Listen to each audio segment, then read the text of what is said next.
The views and opinions expressed in this podcast are those of the individual guests.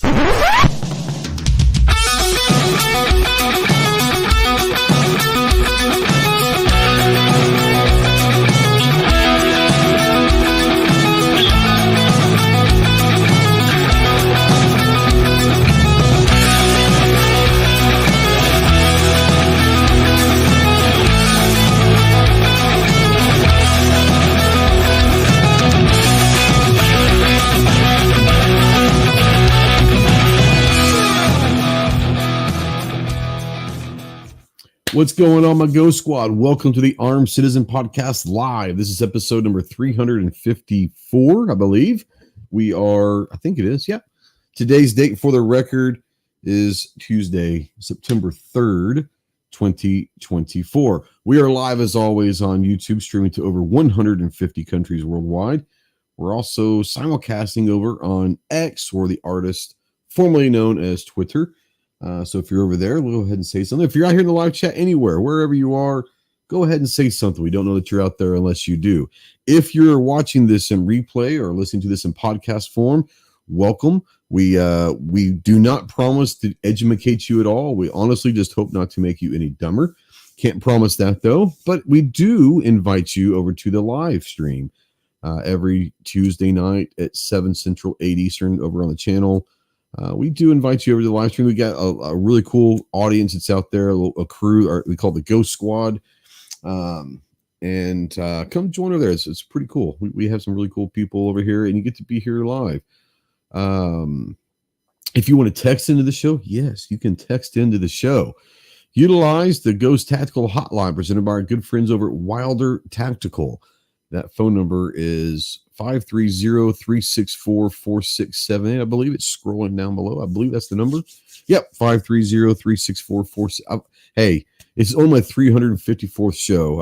I'm still learning my own hotline number to call into the show, so it is what it is. But utilize that, and like I said, go check out our friends over at Wilder Tactical if you're interested in any kind of gear. They do make probably the best war belts out there in the world, but they make all sorts of gear. If you're a gear junkie like I am, go check out Wilder Tactical and let them know that Ghost sent you. If you're a veteran, really anybody, but especially if you're a veteran and you're in that hole, you're in the darkness and you're looking for that light, call me, text me, email me 24/7. I cannot give you medical advice, but I might be able to walk you through some stuff. More importantly, I can just sit here and listen to you. But if you are looking to get towards some medical attention, remember two things. One, you're not alone in this fight. You have a lot of brothers out here that are more than willing and able to help you in any way possible. And two, the world is a much better place with you in it. So please utilize the Veteran Crisis Hotline, 1-800-273-8255. Once again, 1-800-273-8255, or you can text the word TALK to 741-741. We are spotlighting, as always, the United States Marine Corps. If you have any questions on what it takes to earn the title of United States Marine, see the website marines.com. And as always, we are a proud member of the Self-Defense Radio Network and the Firearms Radio Network. So go check out all your favorite pro gun, pro 2A podcasts over at selfdefenseradio.net and firearmsradio.net. Let's get this off of my ugly mug and bring in the merry band of morons for the week and say hello. Speaking of boot camp, we want to bring Chris in from the weirdest state in the Union, the only state that only has 4 letters but takes 2 people to spell it, from the 740, or as Chris says, Chris from the 40. He mistyped his thing. He is from the 40. He said, screw the 7. He doesn't claim the 7 part anymore. He's just a straight 40. Maybe either that or Chris, did you get called from the 740 government and say, please do not utilize our area our area code, I guess would be, and do not say that you're from here? Or did they make you take off the 7 or what? I have no idea what I was doing there. I'm acting like this is my first night doing a live. It's amateur hour, man. It's amateur hour. Yeah. How you doing, buddy? I'm doing good. Did a lot of filming yesterday. Filmed all good. Day. Had a couple firsts. Never used a holographic sight, and I Oh yeah, talked to you a yeah, little bit about yep, that. yeah. I'm not saying. I mean, I love them, right? And but I don't think. I mean, they're not for everyone. They're a little bit different, depending on. And you have an astigmatism, right? Yeah. So it may not work out as well. But what do you think so far? You liking it? Oh, I loved it. Oh, Yeah, good. Does absolutely it loved it. sunburst for you too much? It doesn't. It doesn't sunburst too much. No. Oh, good. In fact, that static I was talking with you about, once I got it outside and got it to the range, it just I Oh, didn't okay. even notice it. Oh, So good. but yeah, I had it on the Frontline 16, and I had my EMR one out there, and I had my Jackal out there, and I went back and watched the footage, and I was definitely faster shooting with a holographic sight, and it's pretty sad for a guy who's done all these optic reviews for the last first holographic sight I've reviewed. So yeah, I really liked it, and then the other thing I was using was the CMMG um, conversion kit. It's a drop-in bolt carrier, and you can run 20 Oh yeah. R through any AR Oh, okay. Cool. on the front line. So that's going to be nice to have for training and cutting down on some ammo costs doing reviews. 100%. So Yeah. yeah, I was really really impressed with it. Let me ask you on the holographic site. So the EOTech is the one that I've been using for years and years and years, and I love EOTech. That's an old school EOTech right there, but I still love it to this day. But the EOTech is what got me. Now it's my favorite reticle is a circle dot reticle, and I think it's because I used EOTechs for so long. But what kind of reticle is your holographic? Is it a circle dot, or what kind of does it have multiple reticles, or what? It's no, it's one reticle, but it's a 1 MOA dot with a 60 MOA circle, I believe. Okay, so it is a circle dot. Okay. Yeah. Yeah. I wasn't sure how other holographic are doing these days. I really don't. It sounds bad. I guess I'm a bit of a snob. I don't realize it, but the only holographics that I really have enjoyed over the years are EOTechs. But I wasn't sure if what the newer stuff is if they're still doing circle dots. I love a circle dot now, and I think it's because the EOTech. That's probably my favorite reticle now. I know it's weird, but I for me, picking up target with the circle dot seems quicker and easier for me. Maybe I don't know what you guys think about that. Oh yeah, Now, I agree. I know Kyle's not a big optic guy. He likes irons and all that. But do you have much experience with circle dots or especially holographics at all? I have. I've messed around with EOTechs a lot, and I really enjoy them. Yeah. Yeah. I don't know. There's something about that reticle, man. I don't know. And maybe it's because it's the size of the window. I don't know if they've just kind of like perfected the ratio between reticle and window. I don't know, but something about that, like it just picks up for sure, picks up my the target quicker. I don't know. I like now that I'm looking, I have a lot of different brands of different optics and all that and different ones. And anytime I get something with a circle dot that maybe has like 2 or 3 different reticles, it always ends up on circle dot. I don't know why. I just love it. So I don't know. It is what it is. Real quick. Gizzard out there earlier said, rest in peace. Did he finally pass? I hadn't heard. I've been busy today at work. Did Paul pass today or over the weekend? I had not heard. Do you guys hear about this yet? I mean, No, I know this he's was the first I heard of it. Okay. I've been pretty busy as well. I can't confirm, but I mean Gary's a pretty solid source. Yeah, I would trust Gary as a source. But I just hadn't heard it, and if that is true, which I would believe it would be, Paul Harrell. Everyone knows Paul Harrell. I wasn't the guy that was waiting for every video to come out. I wasn't that guy. I enjoyed his humor, his dry humor. Okay, Scott said it just came out a few minutes ago. Okay, so this is fresh. Okay, wow. Rest in peace, Paul. Thank you for everything that you did for the gun community, for sure.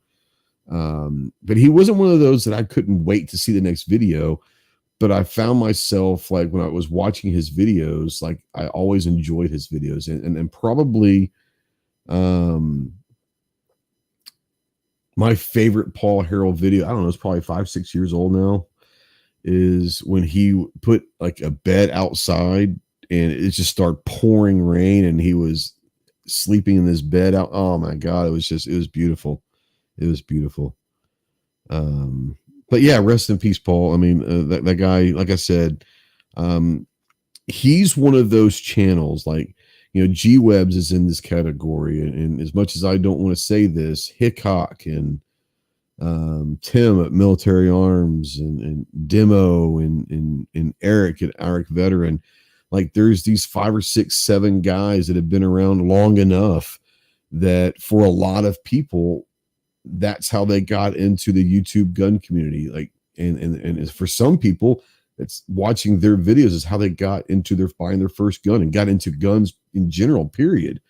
So, Paul is an OG and whether or not you always liked his content or not, you got to respect what Paul did for our community in our industry. So it was sad to hear that. I don't know if you guys are car guys or not.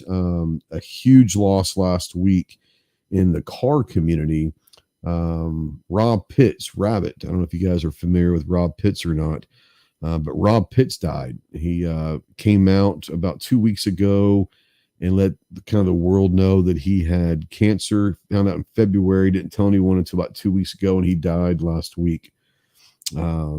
His funeral was last Friday, and it was a huge thing that they did for him. They did like a car show for his funeral, which I think is kind of cool. But if you like cars and you want to hear some of the greatest stories about cars, his channel's Rob Pitts, but where he kind of got real big was there's a great channel that Ed Bolian has called VinWiki, VinWiki. And if you're a car guy, you need to know VinWiki because Ed is a cannonballer and all that. But he has people come in, tell stories. And I think that Ed said that his channel has 2 billion views total, but 200 million of his 2 billion views are videos that Rob did telling stories. So 1/10 of his channels, people are watching Rob telling stories. So if you like cars and you want to have some fun, go check out the VinWiki page. Look for Rob Pitt stories. Rob has his own channel called Rob Pitt. Pitts, but and they're going to keep it going apparently they still have a bunch of stuff they never did upload. They're going to continue to do that. But yeah, if you're in the car industry, there was a car community, that was a big loss. Obviously, like I said, Paul Harrell's a huge loss, huge for our community. Take care, Scott. I guess he didn't want to hear us talking about cars or hear me talk about cars, but we're getting back to Paul. We're going to talk gun stuff. It's just, I'm just talking about losses that we've had in the last week. But yeah, Paul was a good one, man. He's definitely going to be missed for sure. Definitely going to be missed. But yeah, from Anderson Manufacturing, we have Kyle. What's going on, homie? Hey, what's up, Trey? Thanks for having me on, man. You got it, bro. I know you guys been busy. Man. Well, I don't want to say this because I don't know what I can say when I can't say. I know that you guys over the last couple of months have just been flooded with orders. I know that's a good problem to have, but are you guys catching up yet, or is it still holy cow? Yeah, it's still holy cow right now. Just slowly digging out of it, or not slowly. I shouldn't say that. Working our tails off to dig out of it, and yeah. But it's, like you said, it's definitely a good problem to have. I feel like the political climate has a lot to do with that. And, could be, yeah. Well, it's getting that point. Usually the whole year of election years are usually typically pretty decent for the industry. That was not the case a few months ago, but it looks like things are starting to turn around. And I know that this is the kind of time of year, and just in general, things start turning around. But I'm sure the political climate has something to do with it. I know that I have been getting some emails and all of that, some DMs, people sliding into my DMs a little bit in the wrong way, but no. Saying that there's a lot of stuff on Anderson that's out of stock. And I said, hey, they've been crazy busy.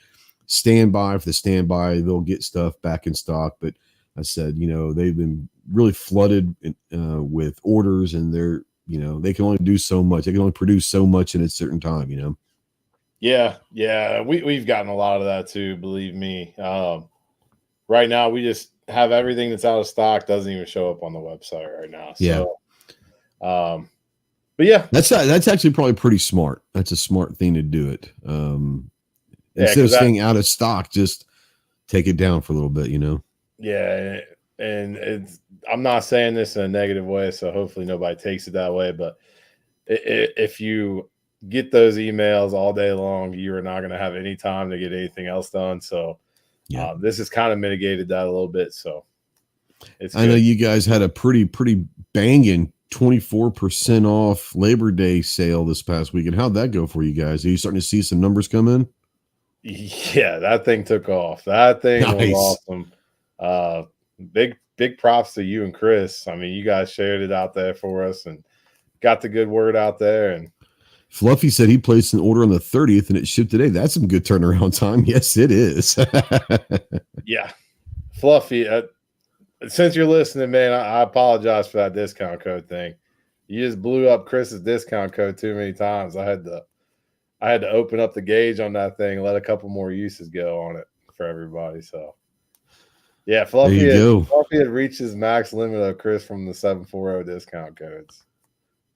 Well, hey, at least you know what? No, I love it, man. I'm like, hell that's yeah. not bad. No. All Chris good. Chris is getting his people, his army, if you will, the 740 army, man. They're taking over. Nah, not the Ohioans now. I don't know. I think that was the worst Labor Day I ever did in affiliate sales. Like, it was bad. Really? Yeah. Well, I wonder like, if as far as bot lane gone. goes, I did $5. Oh wow. Yeah, it was bad. Speaking of, yeah, I got to do some work on get you guys your reports and stuff too. Georgia Rebel out there says just recently bought an AR lower and going to build one. There you go. I know. Nice. If you need some help, Anderson does have a lot of cool things that you can pick up for pretty good prices. And, you know, like I said, Chris and I, we do not make a penny off of this, but use coupon code GHOST or coupon code Chris from the 740. You will get a discount. That doesn't anything to do with us. That's just something that Anderson does for our loyal armies, if you will. Ghost Nation and 740 Nation or whatever when you want to call them. I don't know. But yeah, Rebel, go check out their stuff. And they got some cool stuff. And if you need any help, there's a lot of people. You can contact me. You can contact Chris, I'm sure.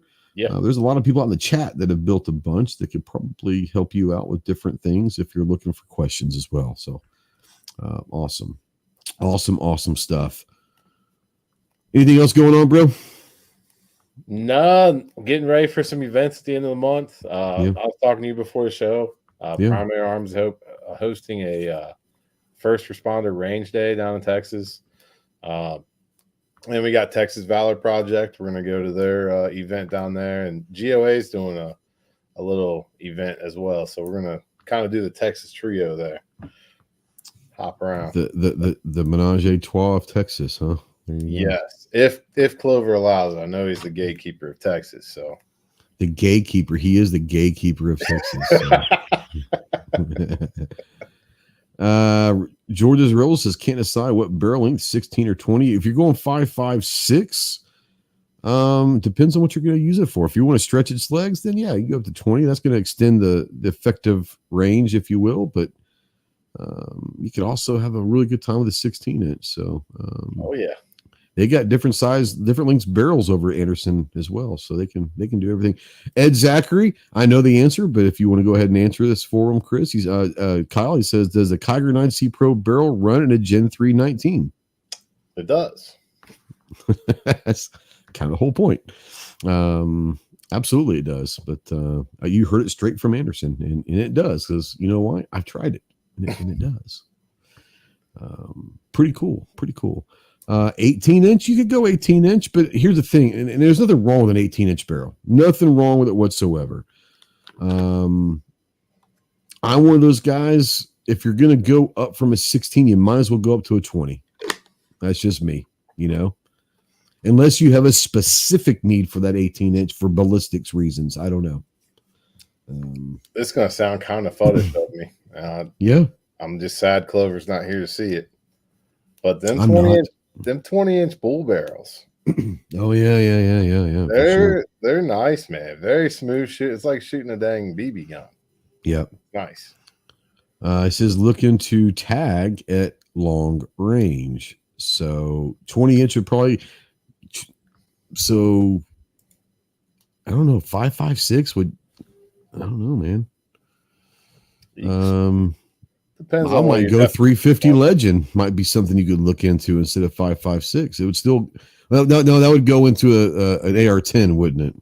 350 is still AR-15, but it's okay? Little less. You're not going to get as much distance as a 5.56 out of that. I thought you'd get probably more, wouldn't you? You wouldn't get as much. 5.56. It's a screamer, but it's not really going to be real effective. You know. I'm no. How would you say it? Ballistician. Yeah, I'm not either. But, I could give a shit, but honestly, I've kind of tested it out a little bit just because that's what I hunt with, 350 Legend. And for me personally, what barrel do you use it with? What length? 20-inch. 20. There you go. Okay. But for me, I get about 200 yards. Anything beyond 200 yards is a little wonky. Really, with the 350 Legend, really? Yeah. I always thought the 350 Legend is going to get you a little bit more. Oh, 458, 458 SOCOM. No, my 450 Bushmaster. Oh, 450 Bush. Okay, I didn't hear you say Yeah, it's dropping pretty. Well, you're also for those. You're talking about a much larger projectile and all of that stuff as well. So it's going to be a little bit heavier that you're not going to get. I, for some reason, thought the 350 Legend was supposed to basically be a 5.56 that you could reach out a little bit with. So I might be mistaken that was something else. What weight bullet do you shoot on yours, Kyle? That's a good question. Hold on 1 second. I don't know much about 350 Legend. Don't have any. Just got a text from Steak. He said, sorry. Just got a text from Chase. Said, sorry, but these steaks are getting ready to be done. I just sent him one of those. And then so he's getting a middle finger. He's making steaks right now. I feel you, brother. I feel you. I'm going to see if I can find it for you real quick, Chris. All right. Well, while y'all are looking at that, I'm going to go ahead and start doing it. We can always come back to this and break in because it is what it is. But you guys know that every Thursday, Saturday, and Monday at 10 a.m. over on our YouTube community tab, we have our pony polls. Patrick out there says, what have y'all been hearing about Form 1s, Form 4s turnaround times? Man, I've heard Form 1s in days. I don't know. What was that? Yeah. I don't know. But I've heard, like, in recent times, there have been turnarounds in days, if nothing else, a couple of weeks. So I don't know about Form 4s, but I know Form 1s are going relatively quickly. So there you go. But you guys know that every Thursday, so we have the pony polls. So let's kind of take a look at real quick. The first one came out yesterday. It's got 1.1 thousand votes. Of these guys, best 90s movie. I'm glad Ginger's not here. We have to explain what 90s movies really, meant. But of these, best 90s movie: Dazed and Confused, Braveheart, or Saving Private Ryan. Kyle, what about you?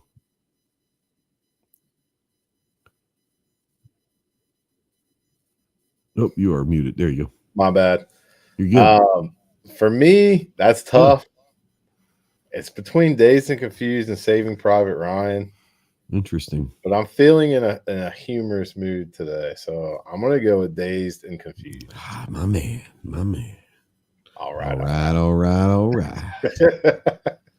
I was feeling a real Dazed and Confused out in at Goals, to be honest. Oh, no kidding, right? Wow. There's a lot of people that don't know that the whole Matthew McConaughey all right came from Dazed and Confused. That's where it was. That's where he became famous. So yeah. Chris, what about you? Dazed and Confused, Braveheart, or Saving Private Ryan? Man, they're all three great, but I'm going with Saving Private Ryan. Yep, that's a good one.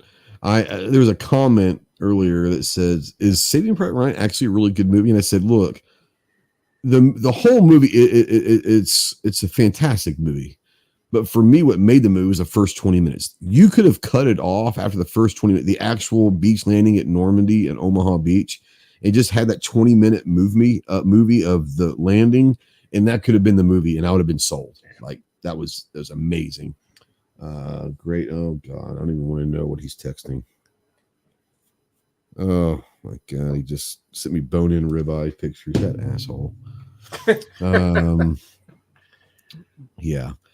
For me, I love Saving Private Ryan, but for me, it's going to be between Dazed and Confused and Braveheart. And I think that I've made this widely public. I'm pretty sure I have on several different occasions. But one of the reasons why Braveheart comes in is we came back. I was stationed in Okinawa, and this was, I guess, 95. We went over a couple different places, and then also did some training stuff. And we were gone for 5 months, basically. And when we got back, there was a small theater there on base at Camp Hansen that I was at, and they closed down the theater for us and let us have free reign, and they showed Braveheart. And if you ever want to experience Braveheart, experience with a bunch of Marines that just came back from hell, and it might either be the scariest or the greatest environment you've ever took, but I'll always remember Braveheart from that. It was an amazing experience seeing that with everybody in a way and awesome. But Braveheart, I love. Of these, though, I got to go Dazed and Confused. That's one of my favorite all-time movies. So many great things in that movie. And being an 80s and 90s kid that was kind of hippie-ish in a way, Dazed and Confused related to me on so many different levels. So I love it. I love that movie.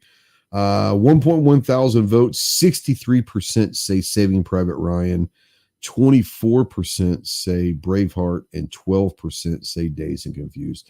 And honestly, that's pretty much how I thought it would go. Like when I put the poll out, I was like, I figured that would be the order. I wasn't sure like the percentages, but I figured it'd be Saving Private Ryan, Braveheart, and Dazed and Confused in that order. G23 says, can't wait for my Kiger 40 Smith. So yeah. That's why Chris dropped the 7. He was giving a shout out. Oh snap! Wow. Looks like Artak got a little confused with the answers there. Yeah, he that I think that might be on Pornhub, not on what we're trying to talk about. What's up, G Webs? G, I'm sure you're in that group, that club we were talking about of the OGs that kind of formed what the gun community is. But apparently, right before the show went live, Paul Harrell passed, and I'm sure you knew that. But if you didn't, Paul Harrell passed tonight. So I know you guys probably went way back. So yeah, rest in peace, Paul. Second one. It's got over 1,000 votes. Save One. The other two bands go away forever. Save One. Who Lives? Metallica, Guns N' Roses, or Zeppelin? Chris, we'll start with you. Which one are you saving? I love Zeppelin. Yeah. Yeah, I like Metallica too, but yeah, I'm saving Zeppelin. Yeah, I love all threes, man. I'm saving Guns. To me, Appetite for Destruction rolling into Use Your Illusion, some of the best rock and roll ever made, in my opinion. I like Zeppelin. I love a lot of their songs, but I've never have, and I probably never will, just sat down and listened to like an album of theirs. Like Zeppelin 4, widely considered a top 10 album of all time. I've never listened to the whole thing. Now I've listened to all the songs, but just not sat down. I how do I say this? I like Zeppelin, but maybe not enough to sit down and listen to a whole album. Does that make sense? I don't know if that makes sense or not. And then Metallica, I love Metallica. But if I had to save one, I'm saving Guns over Metallica. That's just me. Kyle, what about you? Gotta fight fire with fire here. Saving Metallica. I understand. That's interesting. All three of us pick a different one. That's kind of cool. That's why it's hard, because all three of them are great. Syke says you need to get stoned and watch the Zeppelin movie. Okay. Hell yeah, Sykes. Hell yeah, I'm all down. I didn't say that loud. One over 1,000 votes. 51% want to save Metallica. 34% want to save Zeppelin, and 16% want to save Guns. And honestly, that surprised me. I thought that Zeppelin would have won with Metallica coming in second. I pretty much figured that Guns would come in third, right?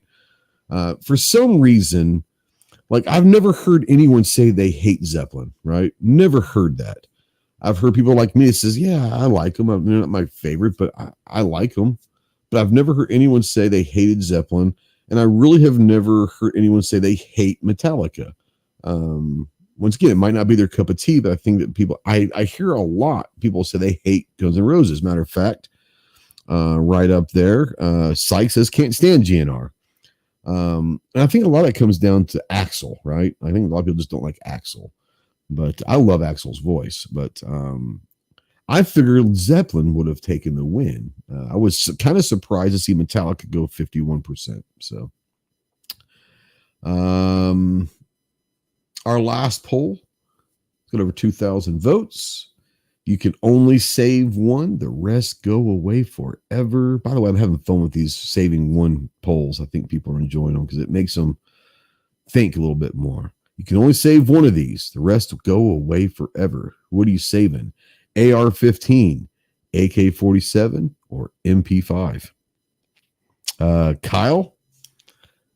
You're a son of a gun for this. I know I am, homie.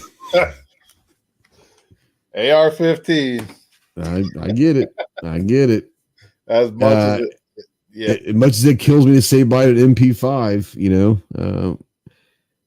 Chris, what about you? Yeah, I gotta go AR-15. Isn't it sad day? We're losing an AK and an MP5 forever. MP5, my favorite platform of all time. Hands down. Not even close. I love an AR-15.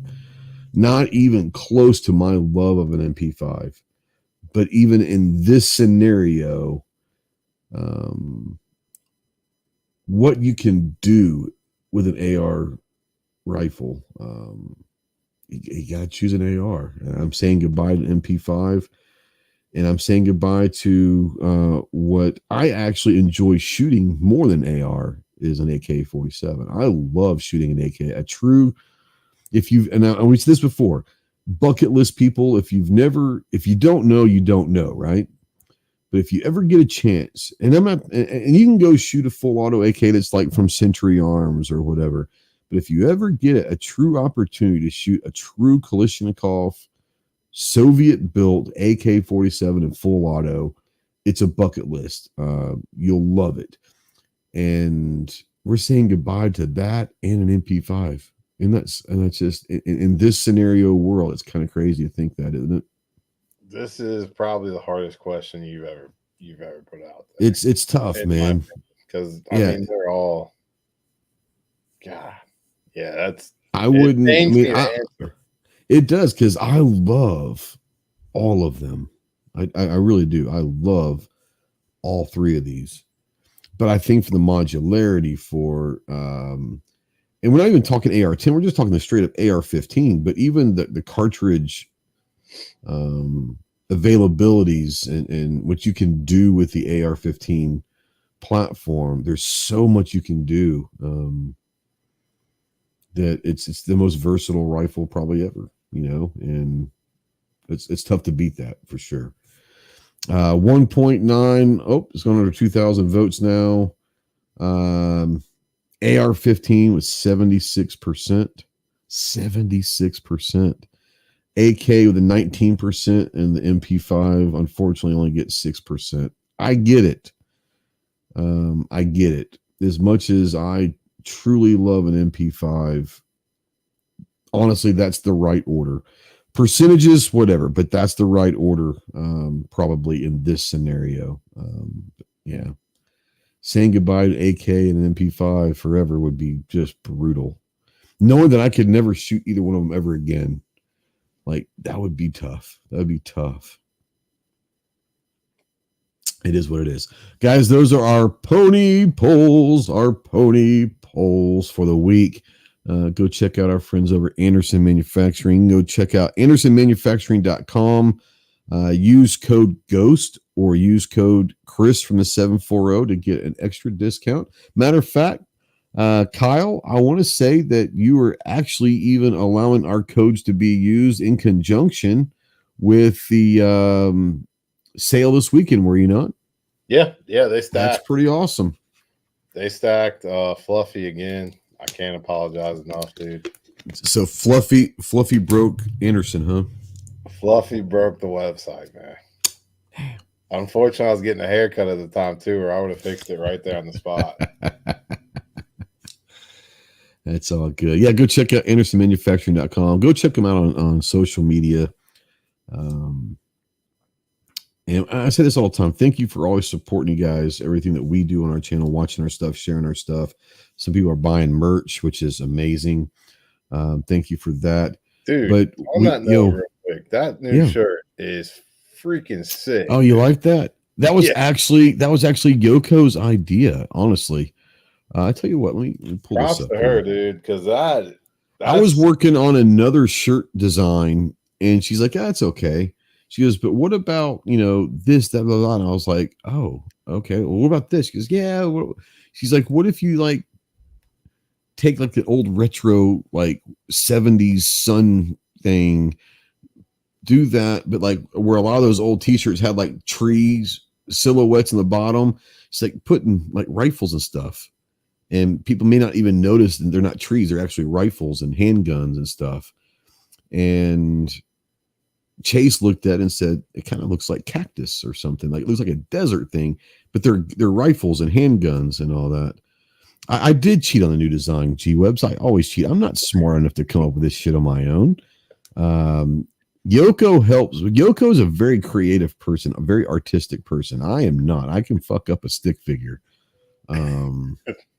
But yeah, the design idea. Now the design was mine. I came up with the design, but the idea of the old retro with that 70s. Let me see if I can bring it up real quick. I'm proud of it. Let's see here. Let me go to this real quick. And so let me share because I'm offering it in share screen. Share. So I'm offering it in 3 different designs. You got the hoodie, you've got the t-shirt, and you've got kind of that 70s, kind of a long sleeve t-shirt. And they come in different colors, obviously. We'll click on the t-shirt. I just put this with the brown. That's pretty cool, but it comes in that olive drab. This might be the best looking one. That's kind of the tan khaki t-shirt. That might look the best with that logo. And you can kind of see the outlines of the different rifles on that color. Charcoal gray, heather blue, and light gray. But I might make that. I think that looks pretty sharp. That color t-shirt right there. I like that logos. You like the brown better, do you? Okay. I'm a brown guy. Yeah.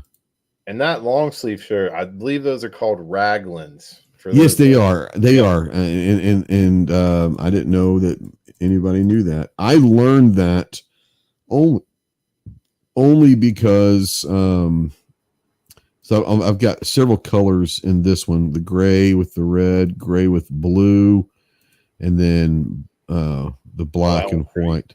That's pretty tight. Yeah. Can you go to the hoodies? Yeah, I can. I didn't do a whole lot of colors in them. I mean, there's a lot of colors, but I went with some different colors that, aside from the normals, I thought that logo looked cool on. I thought like kind of cool on that. That's a pretty cool color with that logo. Let's see that yellow, dude. All that black. Yeah, that looks pretty. That dark gray. This looks pretty sick. I'm not gonna lie. That's bright. That's bright, but that's pretty cool looking in my opinion. Then we have like a little lighter, kind of a tannish yellow. That's kind of cool with that logo, the colors of that logo. We got just tan in itself. Here's a normal gray sweatshirt, a little darker gray sweatshirt, and then a navy hoodie. That looks pretty cool with that color combo also. But yeah, I like it. Like I said, that's just that is so different. I like that color combo. Yeah, I do too. And I'm not a burgundy guy at all because it reminds me of OU and A&M, and I hate both of them. Oh yeah, Sykes says that yellow is OG Ocean. Remember, you guys remember OP Ocean Pacific? That was great. Hell yeah! In the Marine Corps, they issued us Ocean Pacific gloves. I thought that was the funniest thing ever. Oh yeah, really? Yeah. Wow, I thought wow, that's crazy, isn't it? That is nuts. So yeah, I'll matter of fact, let me go. And if you guys are interested, you don't have to, but Christmas is coming up, but it does help support the channel a little bit. I'm going to try to come up with some cool different vibes.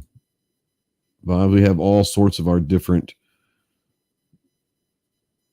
I enjoy crayons. This is one of my favorite t-shirts. I mean, it looks like the Coca-Cola. I enjoy crayons. This is one of my favorite. The dad bod, I love that one. The Run DMC style. I'm a big No Clover fan. The No Clover fan, yeah, that's a great one. I've actually sold many of those. Actually, it's pretty hilarious. Arkansas, the Tactical Kansas. That's sold quite a bit. And then we got the old other stuff we got. I didn't realize we had this many freaking designs over the years. Wow. But yeah, I'll put, if you guys are interested, I'll put the link to the new swag into the chat. Where is Clover? Clover's not feeling well. I talked to him earlier today, and he'll be fine. He's not feeling all that great. We do also invite you to go check out our website. Most of you know it as ghosttactical.us, but I did purchase the domain called grapecrayons.com. All one word, grapecrayons.com. And it goes to our Grape Crayon store, which is more of a military gift, Marine gift thing. But on the website, there's a tab called blog and promo codes. And go check out all of our it's not all, I haven't updated in a while, but some of our affiliates that we work with and all of that. Yeah, I definitely will. I actually talked to Arminthia right before we came on live, and he'll be okay. He's just not feeling well. Nothing at this point, nothing too serious, but he's just not feeling well. And hopefully you don't get trademarked for which one, Jacob? I don't know which one you're talking about. Oh, probably the crayons. So here's the thing with Spreadshirt is when you submit artwork, it goes through and it does something. If it thinks it could get flagged, it won't approve the design. I've had many of the designs not get approved through Spreadshirt, and that one got approved. So, at this point, that's on Spreadshirt because they're the ones actually selling it. I'm not. I get a cut of it. They send me a check every month for my portion of it, but they're actually the ones that are taking all the risk because they're the ones actually selling on their website. So like I said, they usually do like a thing where they go through it and they'll check and it is what it is. But yeah, go check out grapecrayons.com and it'll go to our Ghost Tactical, but it goes to a specific page, and then you can check out all our other stuff on the website, but check out the blog and promo code page as well. But we're going to start having some fun with grapecrayons.com. We're standby for the standby. We're going to have a good time with that website. Speaking of grape crayons, I got my grape crayon juice right here. But yeah. Thanks. Yeah, that shirt's pretty cool. I hadn't come out with a new design in a while. I figured that would be fun. And like I said, Yoko happened to walk by my computer and she was like, "Oh, that's cool." But she saw some shirts, I guess, I don't know, wherever she saw them online, that had like a retro 70s kind of a vibe, 70s, 80s retro vibe. And she was like, "Yeah, you should do something like that." Since a lot of the stuff that I listen to is that era and all that. I was like, "Oh, that'd be kind of cool." So I might have to come up with like a Miami Vice, kind of like a retro vibe. That would be kind of interesting. But yeah, I'm gonna start trying to have some fun with it, and like I said, I have fun designing that stuff. That's the way that I can be through. I can't draw at all, and I'm not the most artistic person in the world. But through Photoshop, I can be artistic, because if you screw up, you can just hit go back and try it again. So I enjoy working with Photoshop, because that's how I can be artistic and creative, and I enjoy making shirts. So if you guys have any ideas on shirt designs, let me know in this chat, or email me, or if you have my number, text me, or slide in my DMs, if you will. Don't do that. Send me a DM, but don't slide in. But yeah, if you guys have any stuff that you want to see, I'm all for fun ideas, right? I'm all for fun ideas and coming up with fun, wacky stuff. Most of the people that know me personally, like these two gentlemen do, know I'm a little bit of a weird guy, and I enjoy dressing kind of strangely and just a little bit, but I enjoy having fun and making statements with what I wear. But I enjoy having fun with that stuff. So if you guys have any ideas, let me know. I'll try to get one together. But if you guys are interested, I put the website out there. Go check them out. And yeah, thanks. And ahead of time, I already had like 3 or 4 purchases in the last day. So that's pretty cool. So thank you for all of you that have. I don't get a report on who buys them. So if you're out there and you're one of those that bought the t-shirts already, I think there's 3 t-shirts and 1 hoodie. Thank you. We do appreciate that. We get a few dollars per item, but it does every little bit helps. So thank you so much. All right. We talked a little bit beforehand about ARs. We've talked a little bit about the pony poles. Let's get into the topic of the night. And this is, like I said, we're doing a series on concealed carry. We did one on home defense, and I love doing that one. The next couple of weeks, we won't be doing concealed carry, because we're going to have some special guests on the show the next couple of weeks. So we'll get back. But the concealed carry series, because this is kind of where my passion is, or at least was. It's still a passion of mine, but concealed carry is honestly a big part of why the channel grew from 500 to subs to kind of what it is now, is the concealed carry part of things. Because most of the handguns that I owned for the longest time were carry guns, and so that was kind of the guns that I reviewed. And I got a new gun that was going to be a gun that I could carry. Now that hasn't happened lately, because I'm starting to get into the larger frame guns and all that stuff, something I may not carry, but concealed carry has always been a really big part of not only my life, but the channel.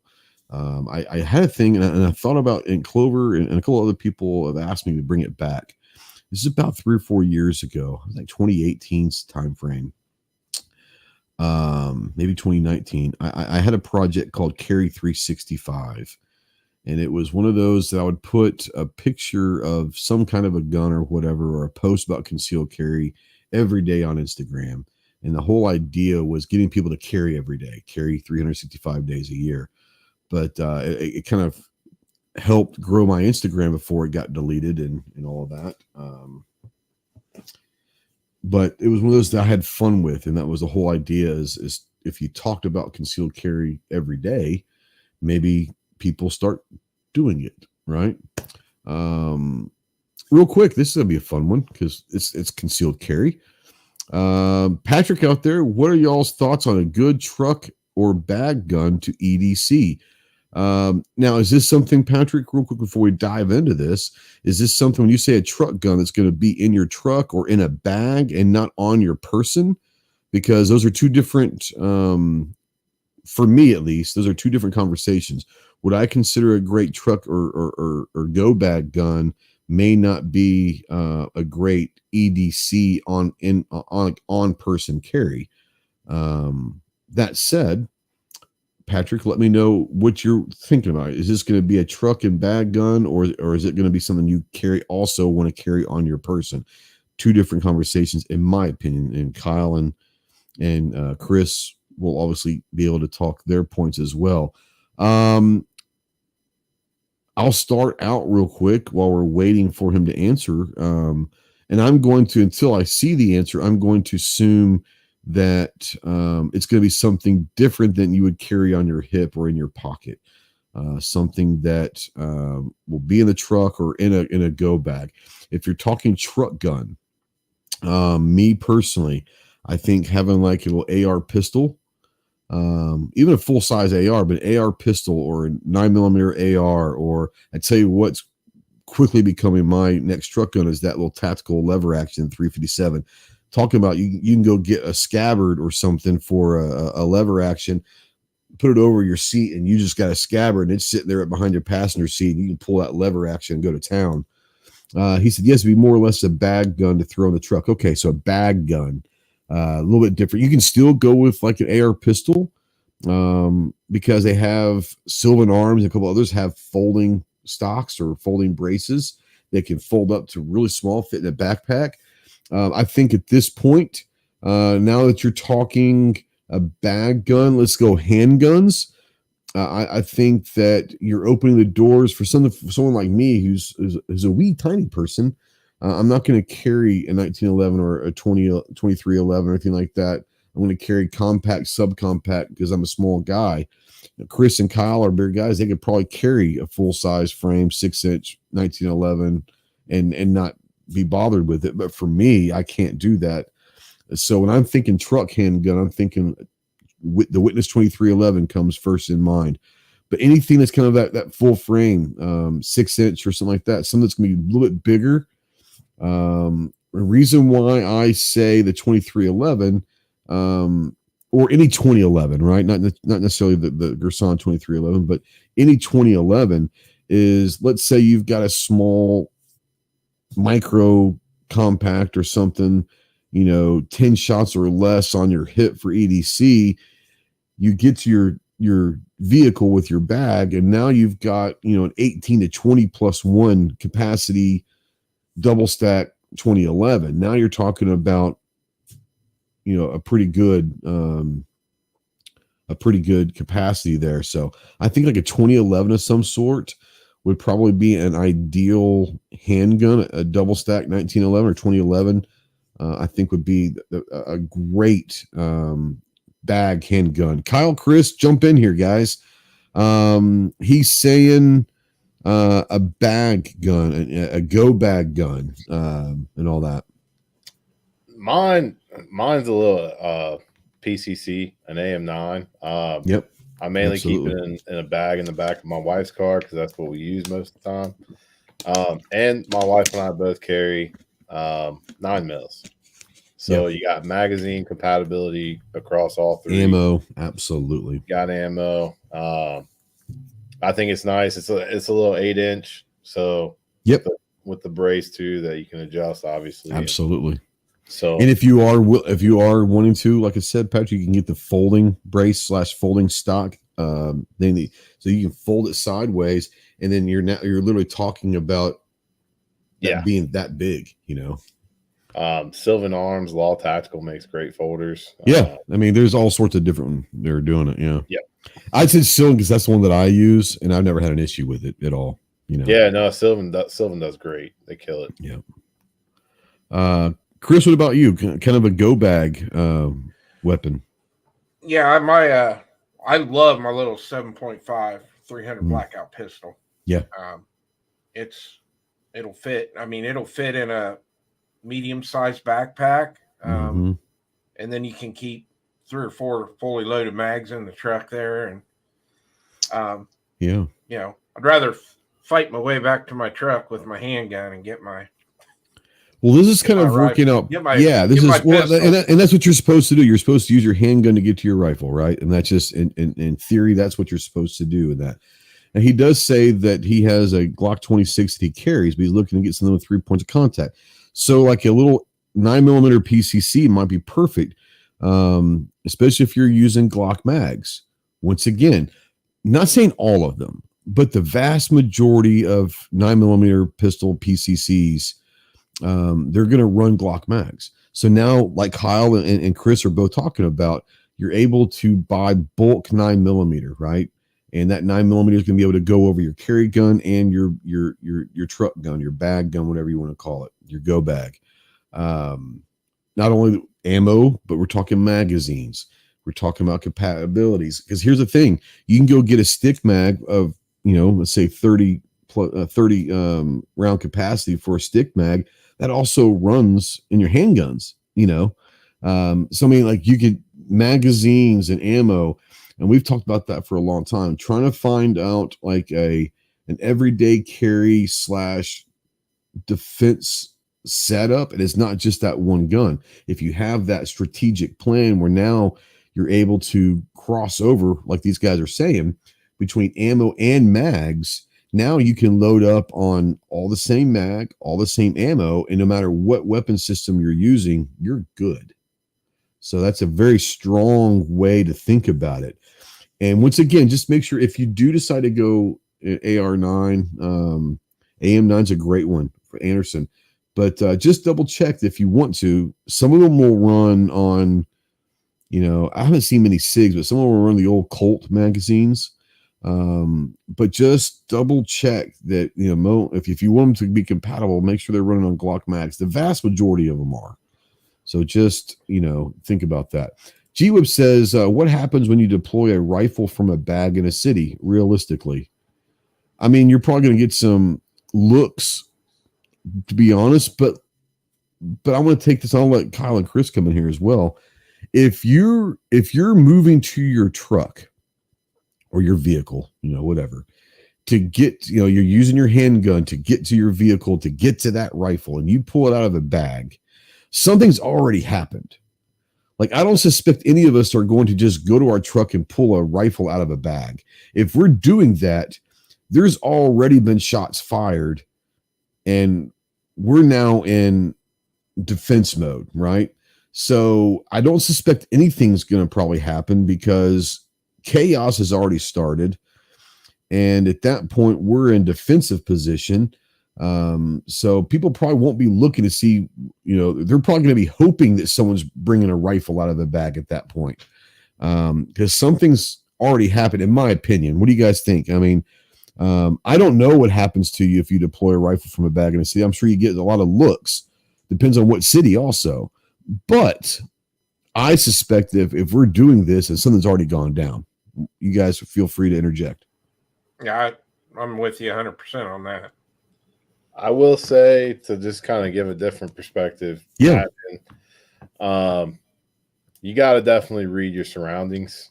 If there's like police pulling up, believe me, you don't want to be the guy pulling a rifle from a bag. That's probably true. Just situational awareness is going to dictate how you react to any situation.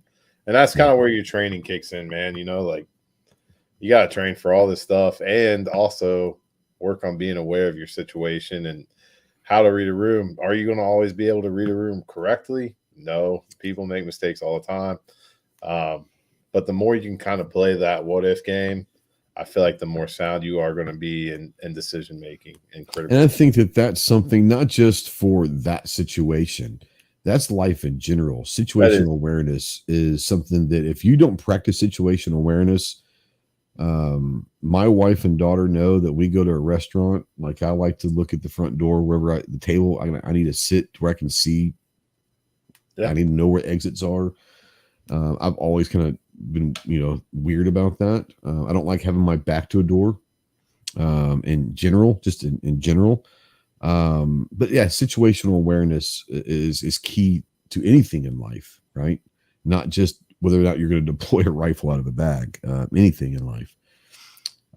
Fluffy says that his truck gun or bag gun is a 9-inch AR pistol and 300 blackout with a can. I may switch that to 8.6 blackout when he gets a can for it. There you go.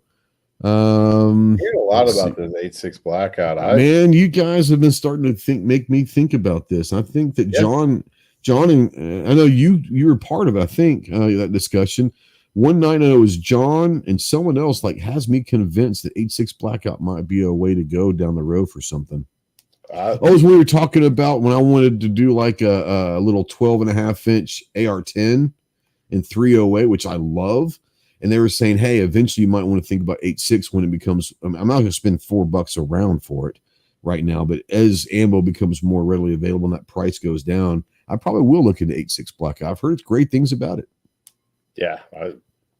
I watch a lot of Eagle Run, and that guy's obsessed. He's obsessed. He's got the bug. Well, man. And the great thing about that is we have someone out there that is obsessed that's going to be able to give everybody else the information that we don't have access to. So that's great. Yeah. We need people like that for sure. Yeah. Now G Webb says maybe a second gun that you already have on you and a bunch of extra ammo. So yeah. I mean, obviously I don't carry extra mags on me. I'm not that guy. I don't. I'll have extra mags in my vehicle for my handgun, but I'm not going to carry them on me. Where do you guys stand as on-person carry? You guys ever carrying extra mags? Maybe specific situations, but in general, are you guys carrying extra mags with you, or just the one that's in the handgun? It just it depends on what I'm wearing. But I will carry a sidecar from time to time. That'll carry a mag. I can't remember the company's name, but I've seen something interesting that's got like a pocket knife type clip on it, and that you can keep in your pocket that carries an extra mag. I have not got my hands on one yet, but I feel like that would be an interesting way to tote extra mags around too. But yeah, it just depends on what my get up is going to be for that day. But I have been known to carry a sidecar from time to time. Okay, Chris, what about you? You carrying extra mags on person? I carry my flush fit in the Ross Martin, and then I carry my 17. Is it 17? I don't know. Whatever the extended mag is what I normally just carry it in my back pocket. Okay, that's going to be my next question. So there are a lot of holster companies in the last several years that are now building in to the holster is a mag slot, an extra mag. You guys like that, or are you just going to throw them in a pocket somewhere? For me, if I'm carrying extra mag, I'm just going to throw it in a pocket. For me, that's just me, though. Yeah, I like my holster to just be as minimalist as it is. I'm the same way. Can be. Yeah. Yeah, I'm in that same camp. That's why it just depends on what I'm wearing. I don't want to show as much as possible. Yeah. Let me ask you guys this. In general, obviously different guns are going to dictate different things, and time of the year will dictate different things. But in general, you guys inside the waist or outside the waist preferable for holsters? I carry like a pancake holster outside the waistband. I hate inside the waistband. I'm just too fat to carry it like that. No, you're a bigger guy, but I mean, like, I think body style 100% has a lot to do with that, right? You know, I'm an inside the waistband guy, and I did want to point out too. Every time I take pictures with Chris, because I got to reach up like this far to get on his shoulder. I'm always showing my carry because my shirt lifts up. He's a big dude. I've noticed in every picture, I got to reach all the way up there and get the shoulder. Bro, I can't even reach his shoulder if I lift up. So, sometimes he's got to pick me up and just hold me, in his arms like a little wee man that I am. People don't realize Chris is a big old boy, dude. He's a big old boy. Let's see here. Scott says, I always carry 2 spare mags on this person. Amin 2 mags make a great horizontal mag carrier. Yes, they do. There's the great thing about the whole concealed carry market is 10 years ago, you couldn't find anything for concealed carry. There was nothing specific. It was, you just carried it with whatever they had. And in the concealed carry market in the last 10 years, I would say even like the last 5 to 6 years, has really kind of exploded. And now they're making specific items for concealed carry, which I think is amazing. People are talking about ankle holsters now for little, micro 380s that you can carry in an ankle holster, all sorts of stuff underneath pant legs. And like I said, the whole concealed carry market is great. And I love the fact that it's kind of coincided with the last 5-6 years of constitutional carry movement in the nation as well. And the more and more, I think we're up to 27 states, maybe more now. But states that have ratified constitutional carry. And I think as that becomes more popular, I think that you can see that growth with the growth of the concealed carry market, consumer market, and different stuff and different ideas and all that really growing as well. 223 says, I carry outside the waist my lower back, keep the extra mag in the Bible cover. There you go.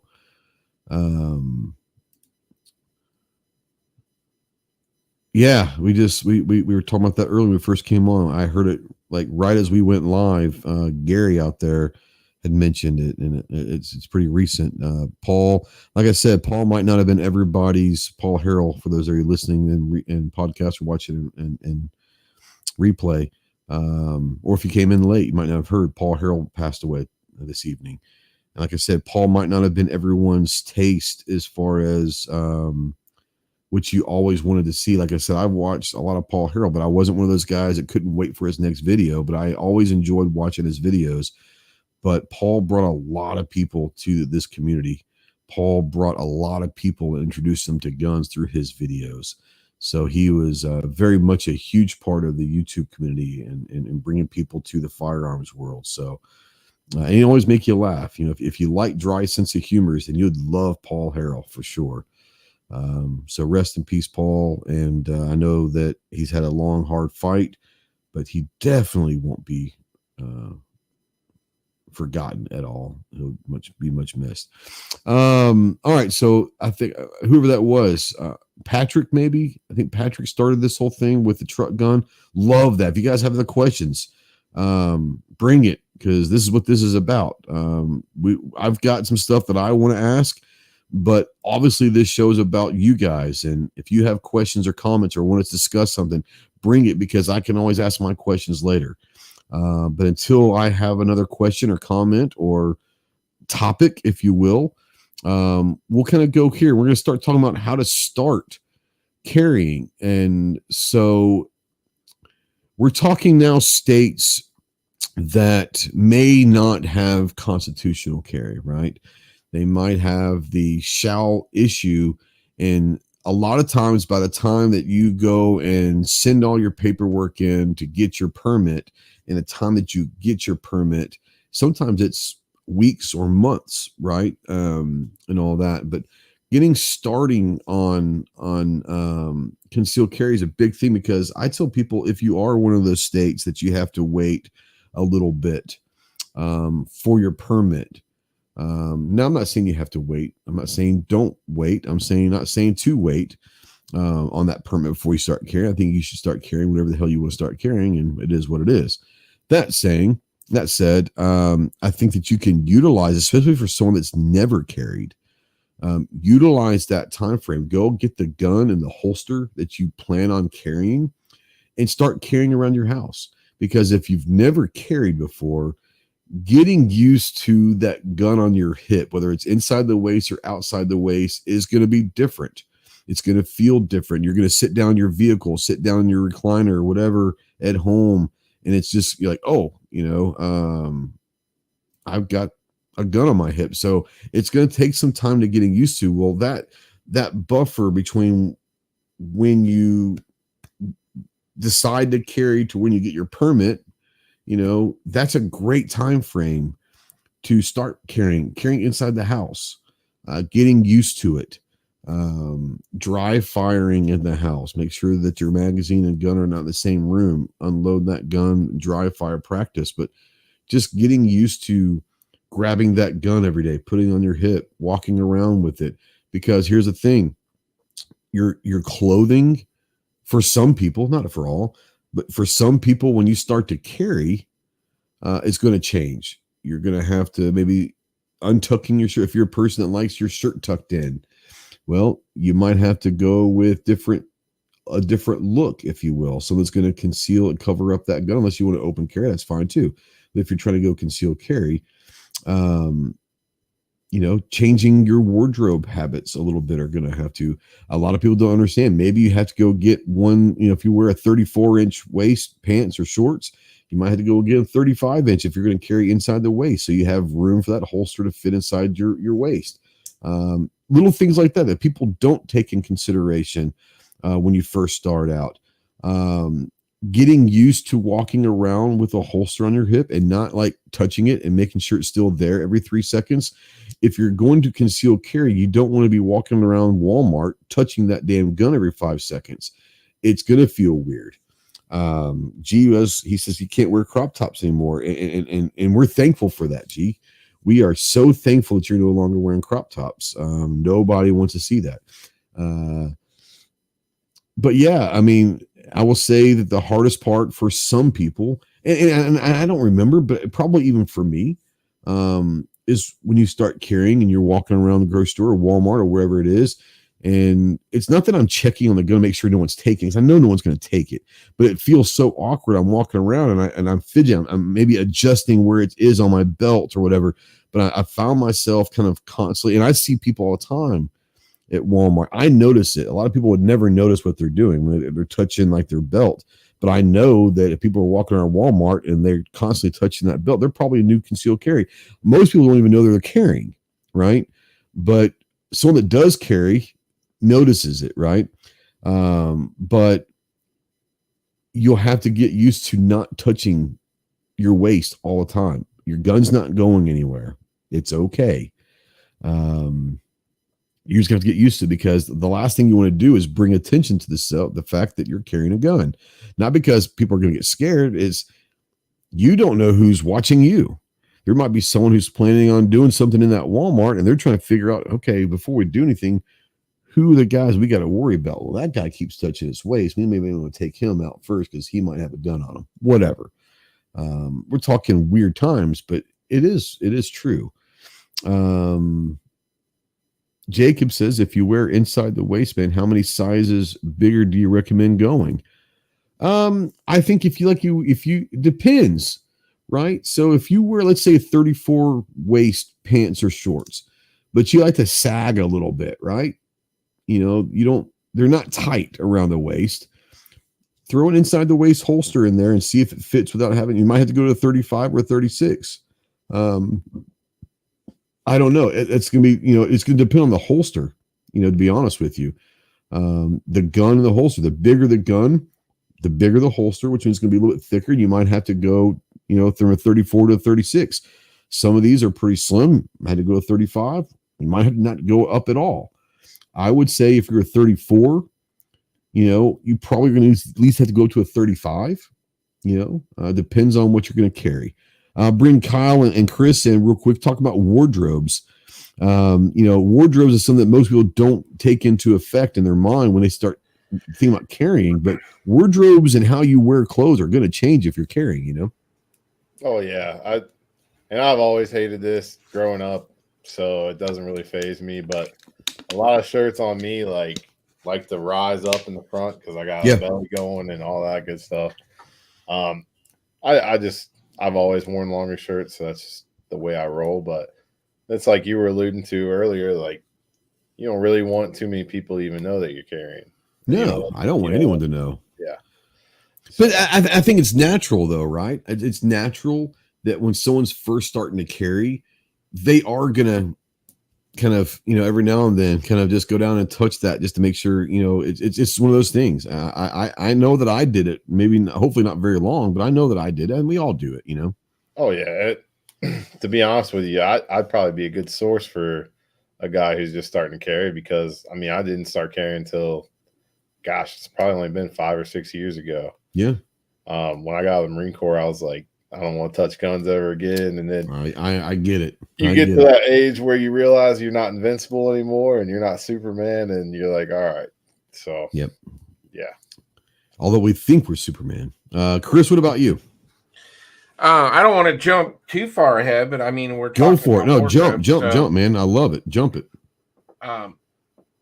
Your belt is going to be a huge deal. I thought that might where you'd be going. We're going to definitely talk about that, but yeah, go for it. Let's start the conversation now. Yeah, get a carry belt. Get something that's built for carry.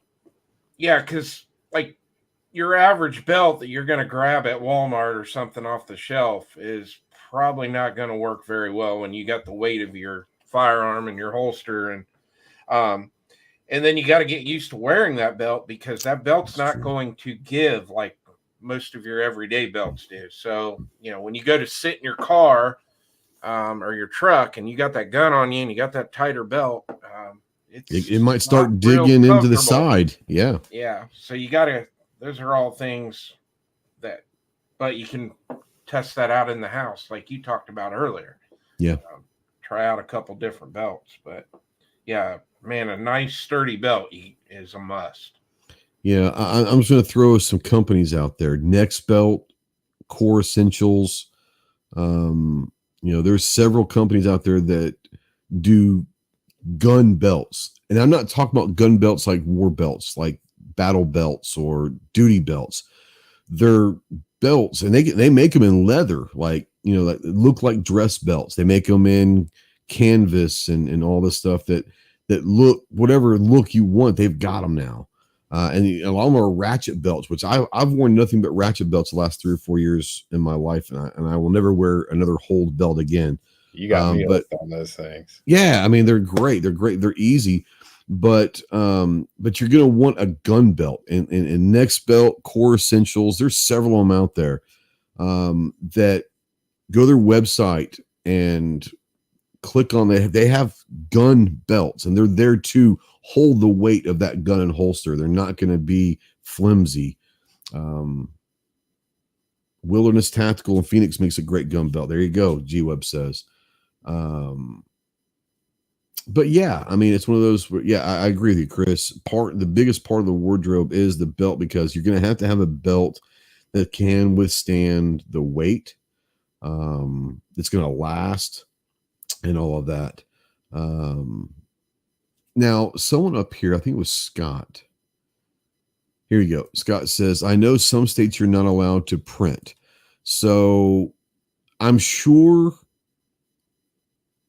that is true. I'm not going to lie. Even when I was new to carrying, I never gave a shit about printing. Unless you have like a law, like that's a criminal act for printing, I never worried about it. Not that I wanted people to know I was carrying or all that. It didn't consume enough of my mind to worry about, I can't wear this shirt because they might see the outline of that grip and they might want to know, why is that grip sticking out of his shirt a little bit to the wide? Bro, if you're walking at Walmart, like, how many people are looking at your hip to see if something's protruding from your shirt? Like, I wouldn't worry about it. I think people put too much into printing. I don't care, nor do I think about it. And maybe I've been carrying long enough where I've gotten to that point. What do you guys think about printing? Is it something that y'all think about, or what? I do think I try not to, but yeah, but are you going to completely change what you're wearing if your grip's kind of sticking out just a little bit? Are you changing that, or are you just going to roll with it? I'll probably just pull my pants up a little higher. There you go. Now, let me ask you this. I know, Chris, you say you go outside the waist typically. So you're probably like 3-4 o'clock on your hip. Is that, I'm assuming? Kyle, are you appendix carry? What position are you carrying, by the way? Because where you carry makes a huge difference on how you carry, right? Yeah, so, I'm inside the waistband appendix carry. Your appendix. Okay, so I can't do appendix. It feels so awkward to me. I'm that 3, 4 o'clock, about 4 o'clock actually, 4 or 5 o'clock hip carry inside the way. So appendix carry is going to be a little bit different for wardrobes. You can hide that. There's not as big of a problem with printing with appendix carry. So if you are worried about printing, maybe if appendix carry is comfortable for you, that might be the way to go. For me, being that 4 or 5 o'clock, printing actually is kind of an issue, but I don't worry about it. That's just me though. And if it's a criminal, like Scott says in Florida is one, it's a criminal act. If it's a criminal act, then pull your pants up a little bit, maybe go to a smaller gun, a smaller holster, change positions of where you're carrying. There's all sorts of things that you can do, but I don't worry about it. Now, if I move to Florida, then like Scott says, I might have to think about that. But right now I don't even think about it because I'm in Arkansas, man. Like even the Democrats have guns in Arkansas, literally. Is Florida getting weird on gun laws right now or what? No, Florida. I don't think so. I think it might just be a printing. They might have that, and that printing thing might be an old law that's still in the books. Maybe I don't know. Yeah, I've never heard that actually. I don't know. I was gonna say too, and one thing I'll point out that it does have to do with appendix carry, and I hate to even admit this but it is what it is. Yeah. So like back in the day, I injured my shoulders pretty bad.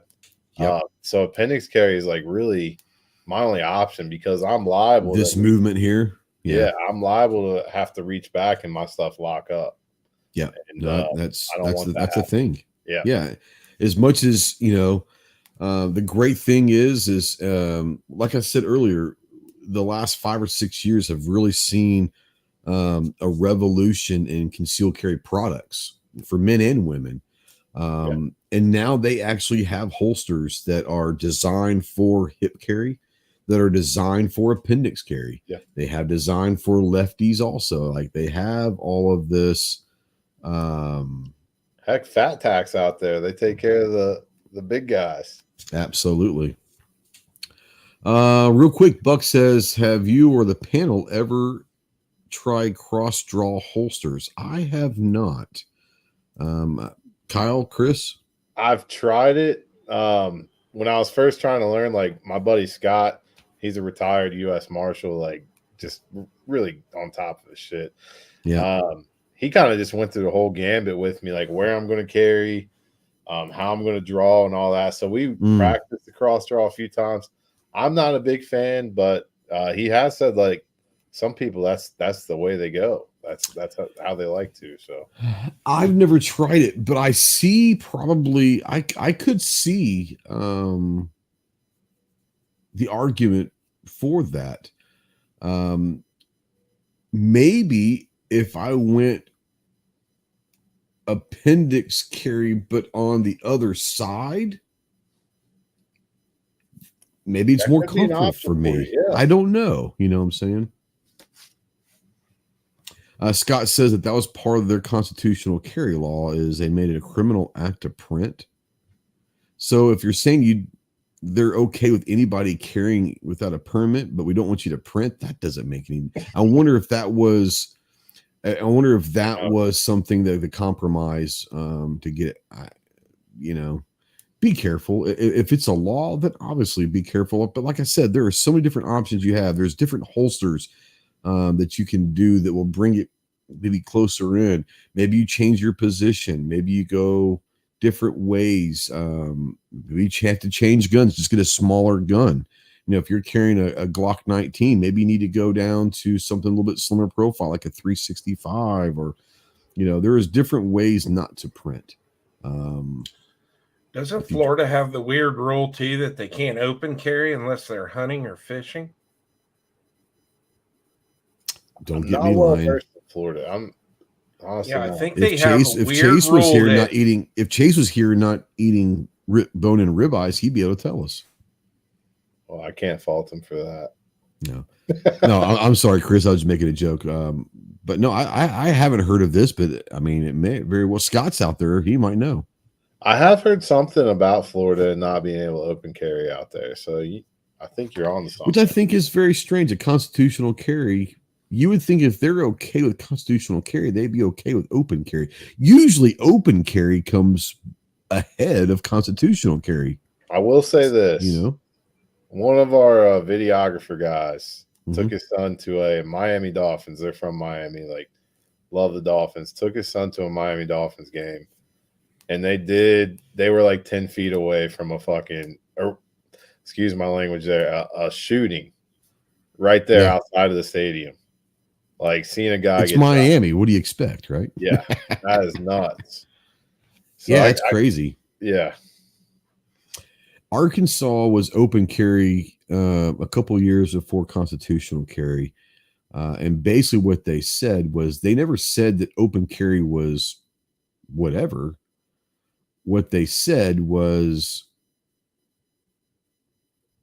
we don't care as long as there's no intent, which is a nice way of saying it because there's no way to prove intent. Like there's no way to prove intent. You can't prove what's in someone's mind. So that was a way that they got open carry here in Arkansas, was saying it's okay to open carry as long as you don't intend to do harm. So the way they worded it, knowing that there's no way to legally prove intent, right? There's no way.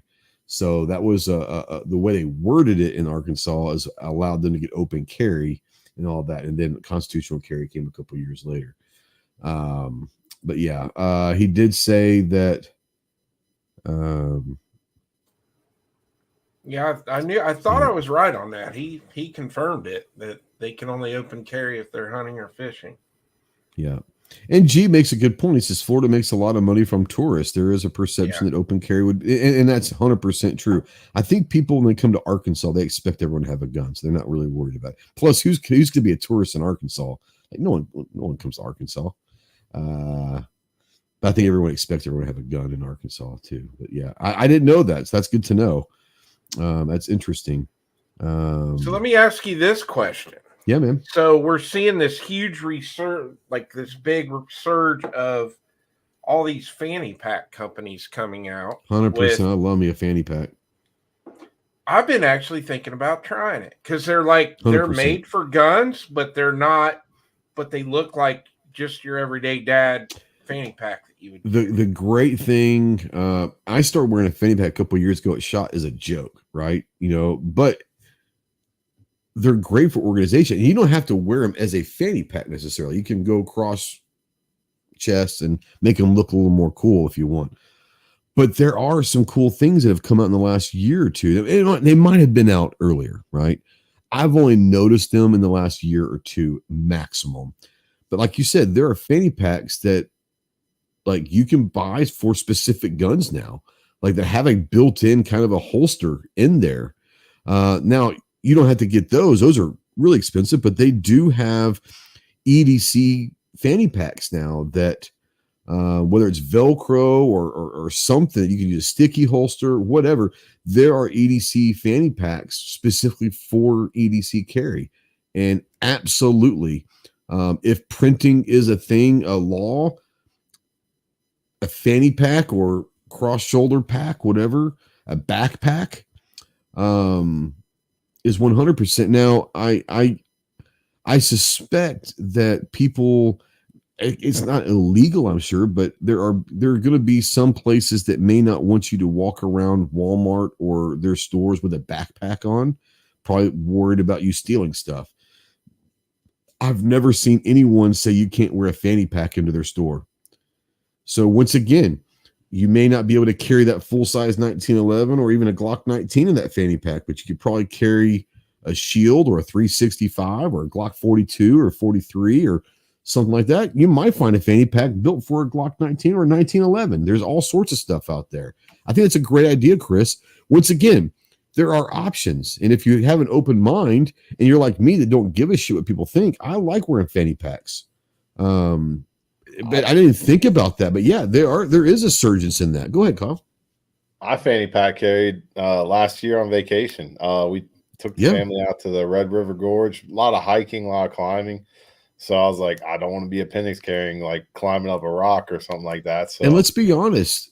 I mean, fanny packs are some people make fun of them, but if you've never worn a fanny pack, like honestly, they're pretty comfortable to wear, and they are so convenient. They're so convenient. Like it's a man's purse. It's a merce basically, and it's awesome. And like I said, if you don't want to wear them as a fanny pack, which I don't mind, turn the fanny pack around to the back, or you go cross shoulder. Whatever you want to do. Yeah. There's probably fanny packs that you don't have to like hook on. You can probably have like loops on them that you can just slide your belt through and just use a normal belt, and it might be in the front or the back without having a weird fanny pack, but cross shoulder it, man. Or get one of those, what they call those, what do they call them? Like saddle bags, or what? They're a little bit bigger packs, but they're built to go across shoulder, and you have it right there. And some of them are built like it's literally, they have like a thing, but you can literally, it's your gun's right there. Like they're built for carry.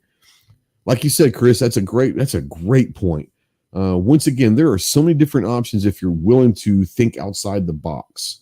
That kind of going off that unconventional type carry, like they've got the belly. It's like a sleeve that goes over your belly, and you can tuck right there. It's the belly band, the belly carry, the belly band, or whatever it was called. At least that's the first one that I remember was called the belly band. I think it was several years ago. Yeah.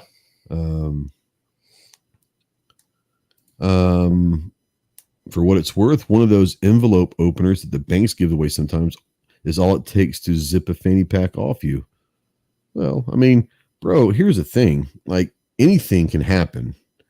One in a million things can happen to you 1 in a million times, but you're right, G. I mean, you're right. Technically, that could be cut off, whatever. Just the same way as if you're carrying it 5 o'clock in the waist, theoretically, someone could come from behind you. If your situational awareness is poor, could they take your gun from your holster? Theoretically, they could.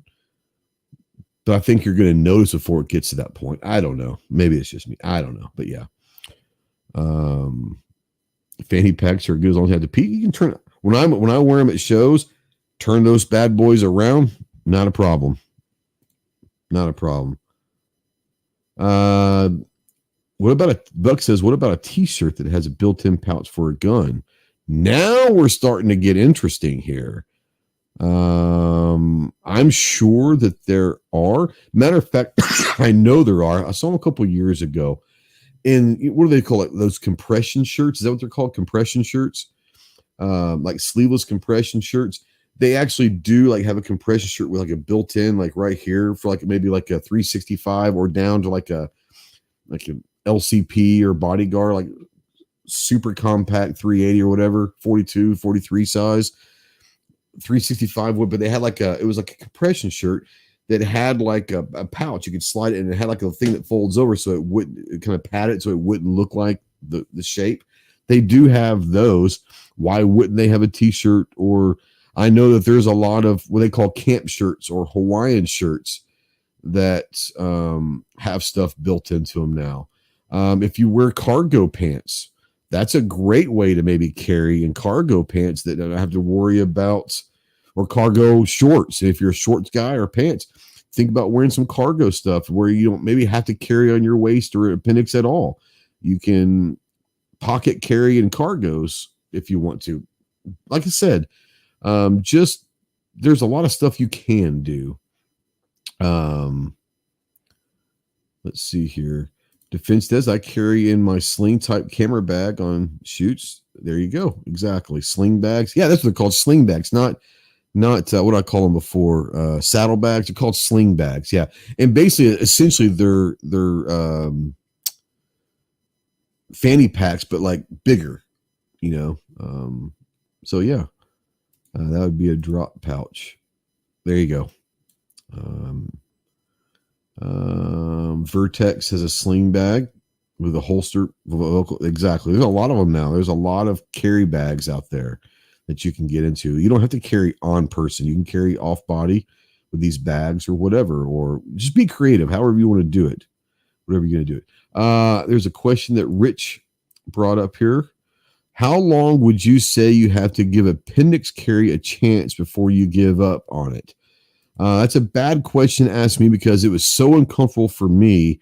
I gave up on it very quickly. Kyle, since you're kind of the local appendix guy, did it always feel comfortable to you, or did you have to learn to like appendix carry? No, I definitely had to learn to love it. It's one of those things. I cannot remember an exact time frame, but I'd say it probably took a good 7 to 10 days, a week and a half for me to get used to it. Yep.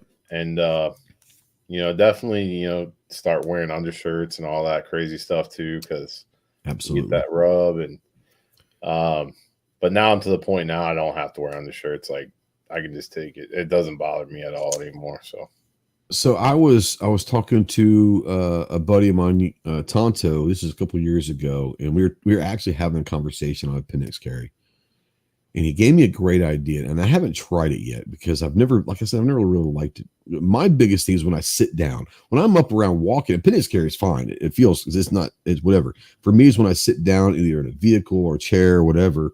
It's awkward, and I didn't think about this. He says when you sit down, just slide it over to 3 or 4 o'clock on your waist when you're sitting down. When you get back up, you can slide it back over to appendix carry. I was like, oh, that actually makes kind of damn good sense.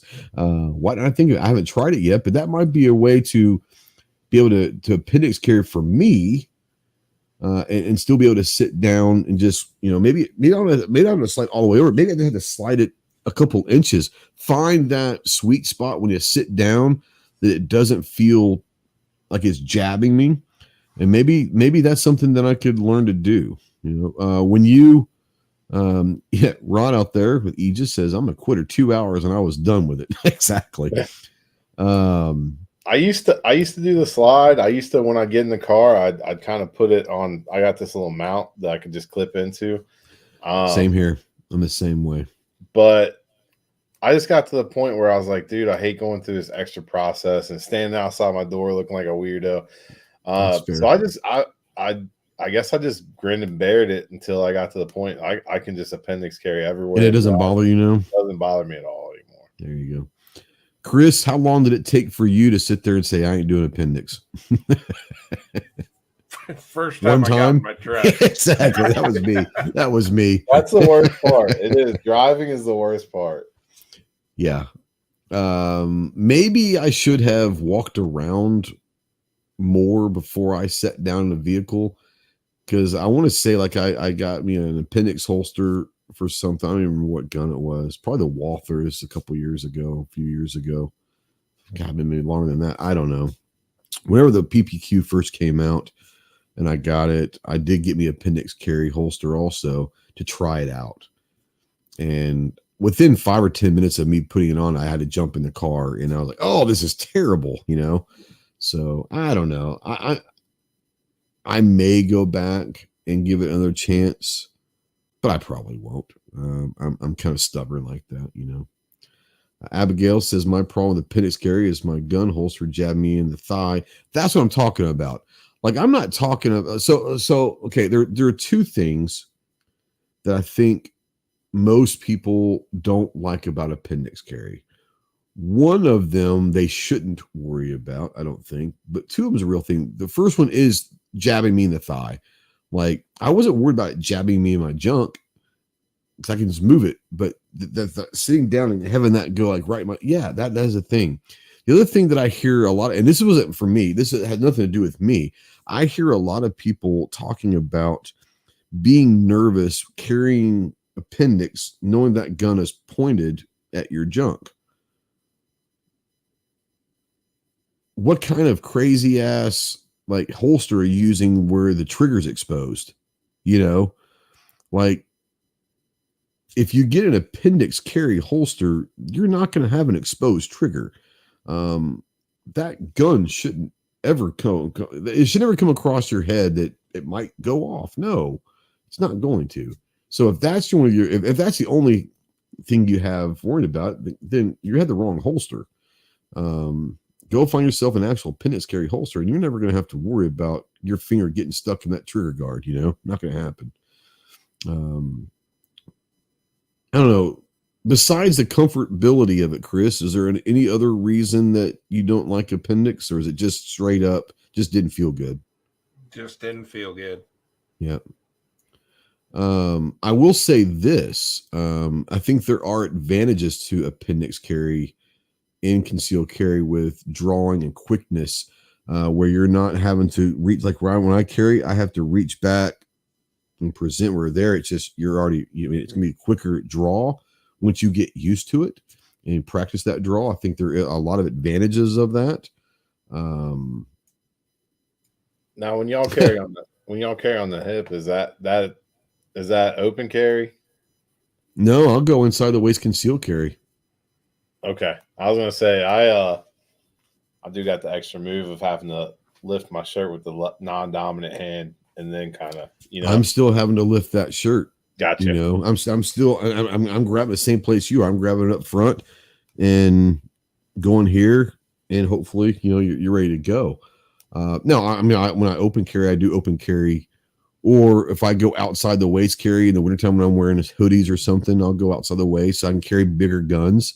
Because there are some guns that I want to carry that I can't carry during the summer. Yeah. So I'll carry them during the wintertime when I can wear a hoodie or a fleece or something to cover it up. I'll wear it outside the waist, but I still go to that 4 or 5 o'clock on the waist. But no, it's still the same thing. But I do think the appendix is probably a little bit quicker. If that's something that you're interested in, is being a quicker draw. Obviously, being practice, you can get quick at anything. Yeah. Fluffy says, I won't even try appendix. My fluffiness won't let me. There you go.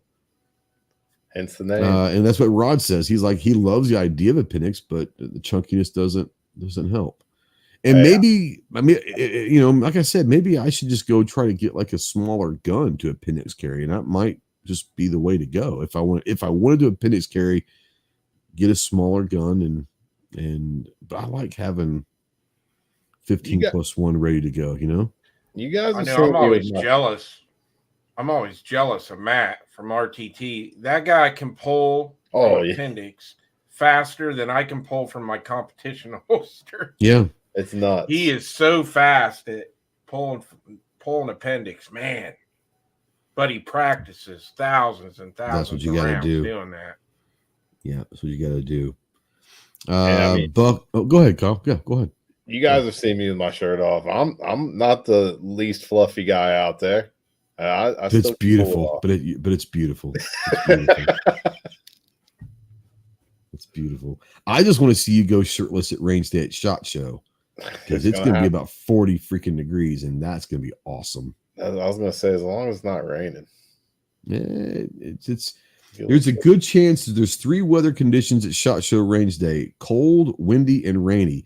Most years you get all 3 of them at least sometime during the day. Sometimes all at once. Thud Buck out there says, "What holster company do y'all like?" Now that's an interesting question. For carry, and I'll start with this one, give you guys a chance to think about this. For carry guns, there's 2 primary companies that I use. One of them is We the People. They make really nice slender holsters for basically every freaking gun out there. And if they don't have it, they'll make one for you.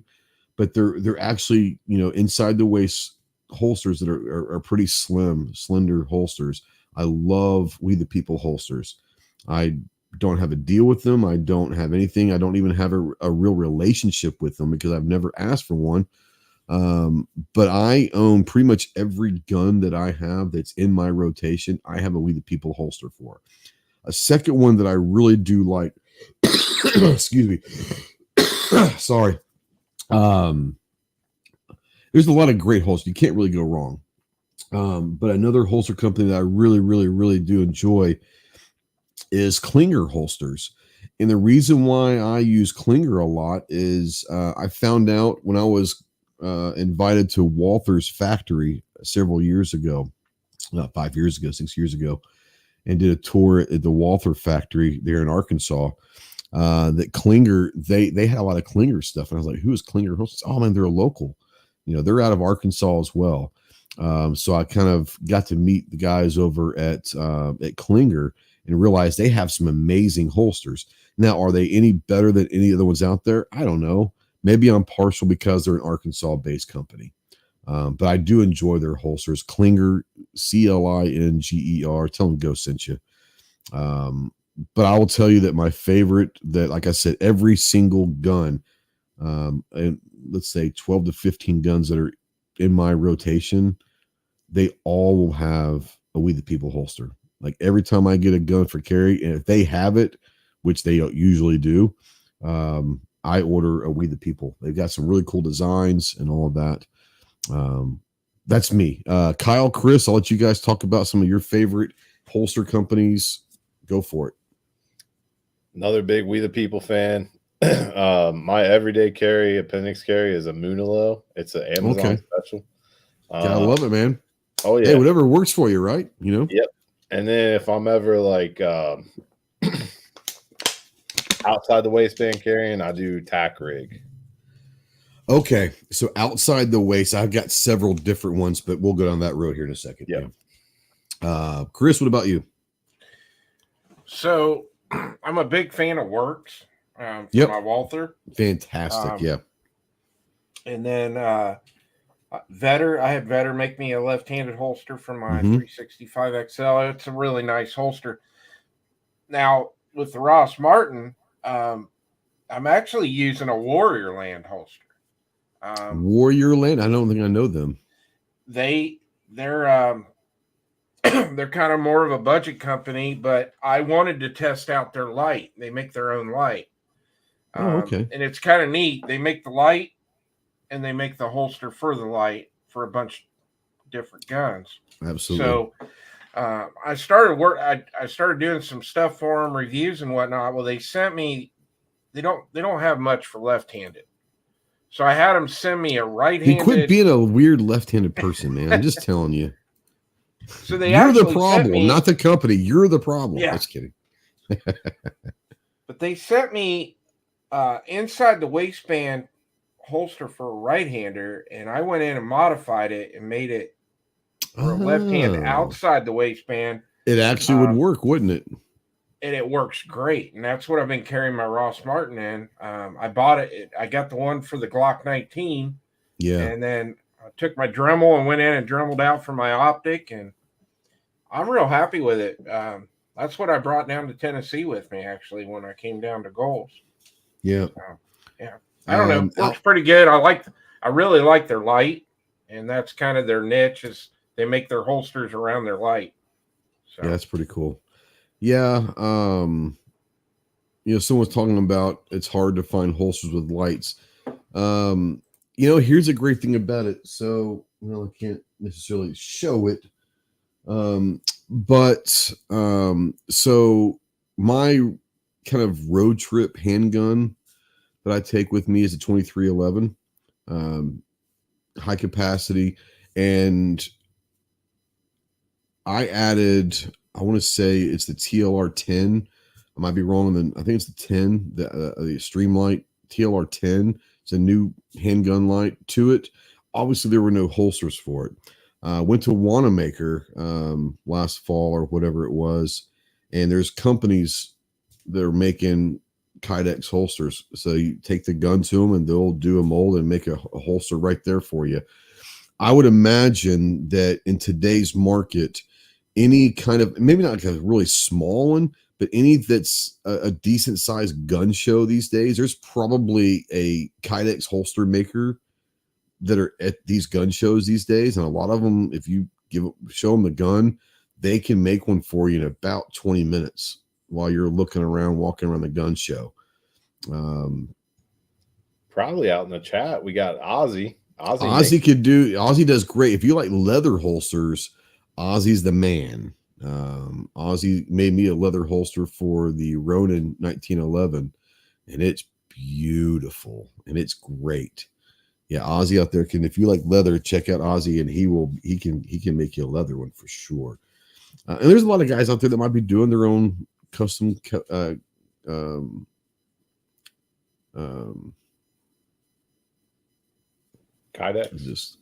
I just went brain fart. Like, wow. You stroked out there. Wow, I did, didn't I? Holy cow. But anyways, yeah, I think that there's all some of the bigger gun shows. I guarantee you there will be a Kydex holster guy there that if you take that gun and leave it with them for 10, 15 minutes, you can sit there and watch them. That's what I did because I was kind of fascinated on how they did it. But they'll make a holster right there. That's what I did. So I have a one-off like Gerson Witness 2311 with a TLR 10 light on it. I might have the only holster in the world that's for that specific gun. That's kind of cool. But they did it right there because I couldn't find one. Period. So Fluffy said there was a guy at Goals. Yep. Making holsters there. He was going to leave them as 320 full size with an O light, but didn't go back. Yeah. Like I said, any of these big shows, they're going to, even like a local gun shows that are relatively big in size, they're going to definitely probably be a Kydex holster maker there that you can have them make one. Faux shizzle. Does Ozzy have a website? I don't think so. You might be able to contact him on through Facebook or through Instagram, DM him, instant message him, whatever. What's up? Milsurp Dew out there. This is how everybody's checking in. Hope everything. He says a couple weeks. Well, I hope everything gets better for you, bro. Yes, Robert. Yeah, we talked about that a couple different times. Rest in peace, Paul Harrell. Nick, I hope everything's good. If you need to talk, man, give me a call. I think you got my number. Don't worry about the time. Just call, and I'm always here. So, come on. We got you, brother. Buddy. We got you, brother. But yeah, holsters are a big thing, and we've been talking about different holsters and all that. And one thing you got to keep in mind is not every holster is the same. You know, some are going to feel better, some are going to feel worse. Some of them are hybrid leather and Kydex. They're going to have sweat guards. They're going to have whatever. There's all sorts of different ones. The great thing about it in the concealed carry world is there are companies that specialize in specifically concealed carry holsters. There's a lot of great companies out there. Outside the waist, I do love T-Rex. I'm a big T-Rex arms holster guy. I love them. When I go outside the waist, typically I'm going to be running a Safariland QD system, especially with a drop leg, and the T-Rex. Sometimes they'll come with those the Safariland QD attachments already on them. That's when I start getting into T-Rex. I do like T-Rex arms, but there are so many great companies out there. So many great companies. And there are some companies out there that you can find $200 holsters, and there's companies you can find $39 holsters, and they're all going to be great. But find the holster that's right. Just because you pick up a holster and it doesn't fit right doesn't mean that all of them are going to fit like that. So, yeah. Defense says I have a couple compact hybrid holsters that he likes. Yeah, there's a lot of these in the last 3 years. A lot of these hybrid holsters have really come in to where you're getting the rigidity of the Kydex, the strength of the Kydex, but the softness and all of that of the leather that's going to maybe be better for your gun, not getting skid marks. You know, a lot of people, I don't mind getting the scratches on the slide for where you're drawing. I mean, you're using it, right?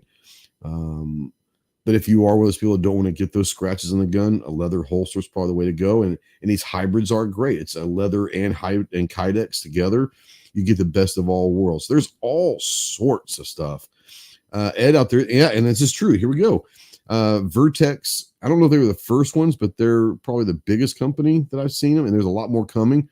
But Vertex has concealed carry pants that the holster's kind of built into the pants. Yeah, We the People has those too. Yeah, I mean, so those are out there. There's also, like I said, the last 5 or 6 years, there has been an explosion on concealed carry, men and women. There's a whole companies that are dedicated to concealed carry for women, right? With purses and all sorts of stuff. But it's great. When I started carrying, there weren't all of these options. It is what it is. And now there's everything you could possibly want. And if a company doesn't have it and you have a great idea, hell, we can try that. They'd probably want to take a chance on it if it's a great idea. So there's nothing that's outside the loop of here. Man, that kind of took us to the 2-hour mark. I missed out on about 3 other questions, but we can do that next time. Great questions and all that. And that's what we're talking about. I like saving my questions for later shows because the questions coming in from the chat, that's what we want, especially for people that are actually thinking about carrying, and you're in a safe place. You can ask your questions. We will not laugh at you. We will give you our honest opinions. We may laugh at you, but we're going to give you our honest opinions. And we remember when we started carrying, and we probably had a lot of questions that we didn't really have a lot of people that we could ask.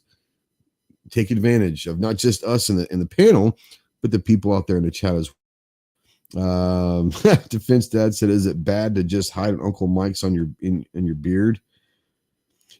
So all joking aside, we all joke about Uncle Mike's and the cheap $10 holsters. What are those called? The urethane, whatever they're called, like just the soft holsters. We joke about that, but here's the thing: if that's what you can get, I'd rather you use that than not carry.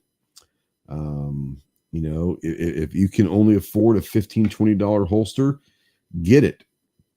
Save up for a couple months and upgrade to that $40 holster, and then upgrade again until you find the one you want. You never know. That $15 holster might be the perfect fit.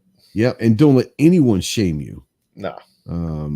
If they're shaming you outside of just joking, shaming you, but if they're truly trying to shame you on an Uncle Mike's, tell them to go kiss off, and they can contact me and I'll set them straight, because the fact that not everyone has the budget as everybody else. And like I said, if that's what you can afford, if the only thing after buying your gun that you can afford is an Uncle Mike's, but that's going to allow you to carry, then by God, get that Uncle Mike's and tell everybody to kiss off.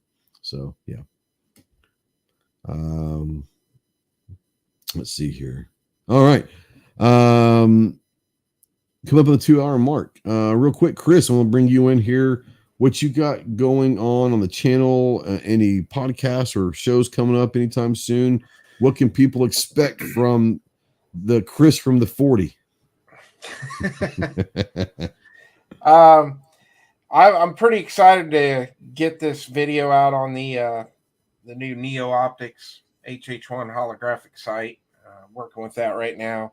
And then I'm going to be also putting a video out on that conversion kit. I think that's going to be something a lot of people could really find useful to throw in their AR-15 and for sure have a cheaper route to go with training and stuff like that. So yeah, I got a lot of stuff in the works. As far as live shows, I don't have anything planned, but I kind of want to get these guys on from Neo Optics if I can pull that off. So I think I'm going to reach out to them tomorrow, email them, and see if I can't get them to come on and do a live.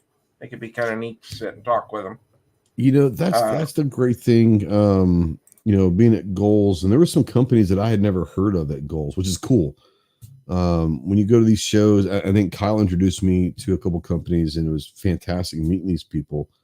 But you go to these shows and you see a lot of the same companies, and it's great because they're friends now and we can hang out and all that. But I like Goals had several companies that they brought in that were I'd never heard of.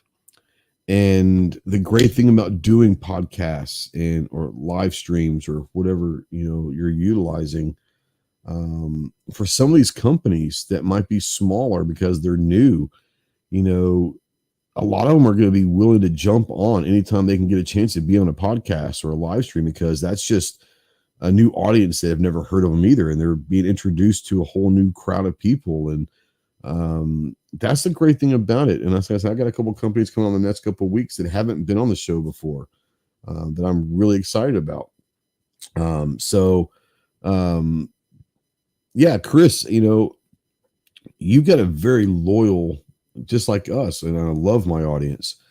But you have a very loyal audience as well, especially for your live streams, and being able to introduce these companies is a value to these companies. They're getting exposed to people that might turn in.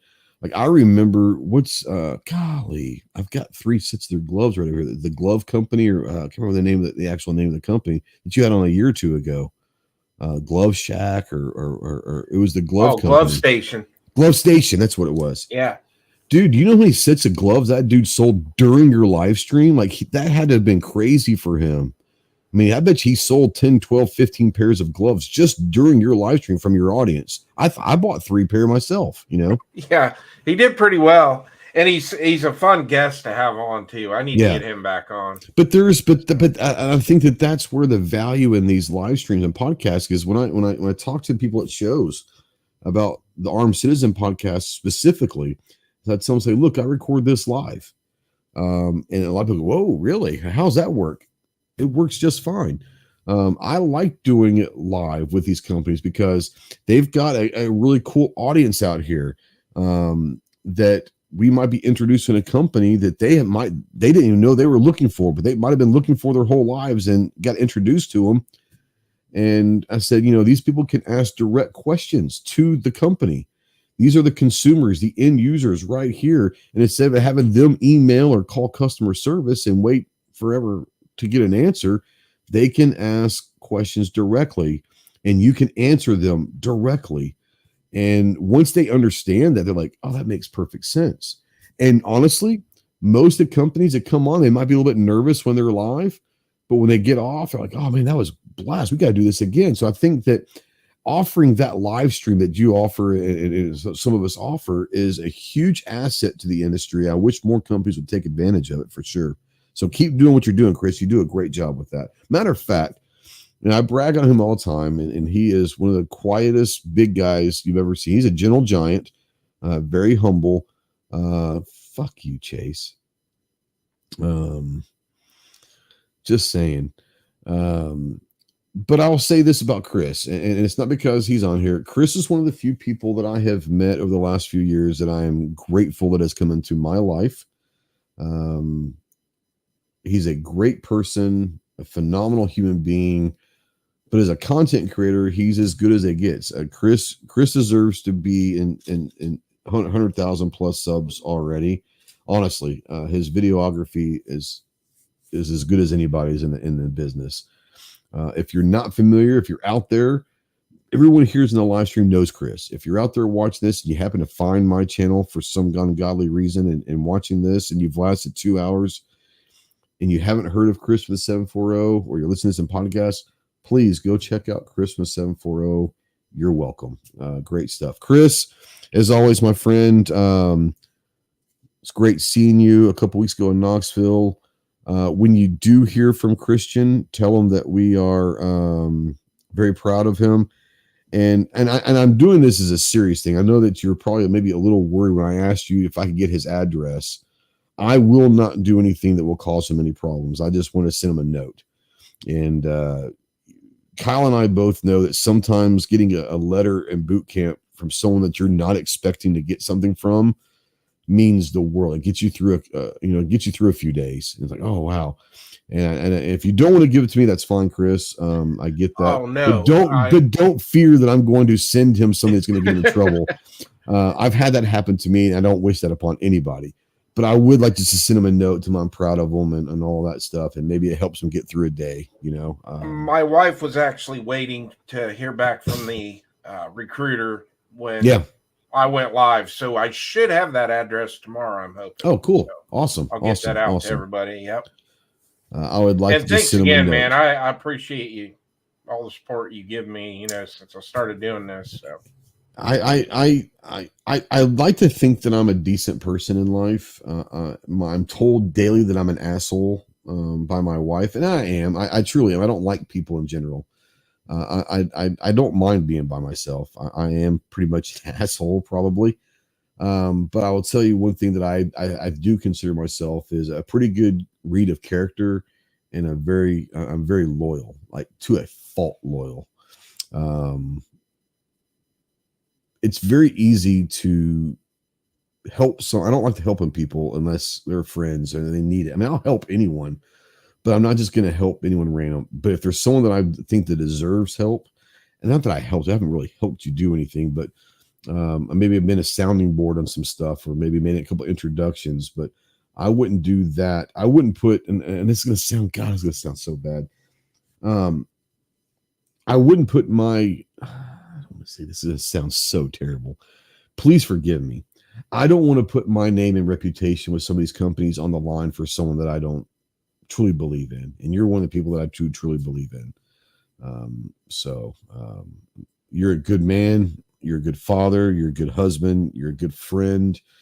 And all of that means more to me than anything that you do on YouTube. Is knowing you as a person is fantastic. Clover's feeling better. He says, I can 100% confirm the too loyal thing. He apparently gets attached way too easily. I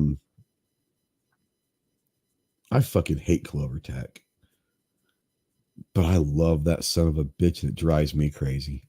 I am to a fault loyal to friends. I will do anything for friends. My wife has actually over the years said, I think you care more about your friends than you do about your family. To a certain extent, I probably do. But I'll tell you this, once you do something, you're dead to me. And I'm black and white, man. Either I'm 100% all in to help you, or I will not acknowledge your existence. Once you're dead to me, you are dead to me. There ain't no coming back from that. I'll bury your ass in my mind. So, but yeah, no. It was great to see you. Good to see Kyle. Good to see Chase. Good to see Clover. Good to see Rod from Aegis. Obviously, Snob and Obi and Sarge and Gary, and got to meet for the first time and get goals. What was his name? Angry Sarge. He was a good dude. Panda. Is it Trash Panda? I'm sorry. I don't mean to sound like I'm. Yeah, Tactical Trash okay, Panda. There you go. Great guys, and I hope to see them more and meet them and more, and let them know that I enjoyed seeing them. So it was great seeing. I met a lot of new people. Got to see Fluffy out there. Saw Artac. Saw Rich White out there.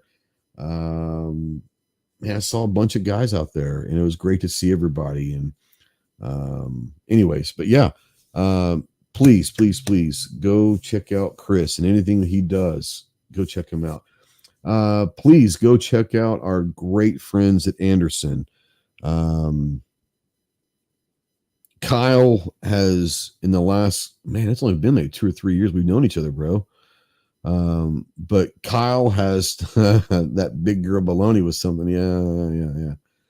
Wow, that big girl baloney was something.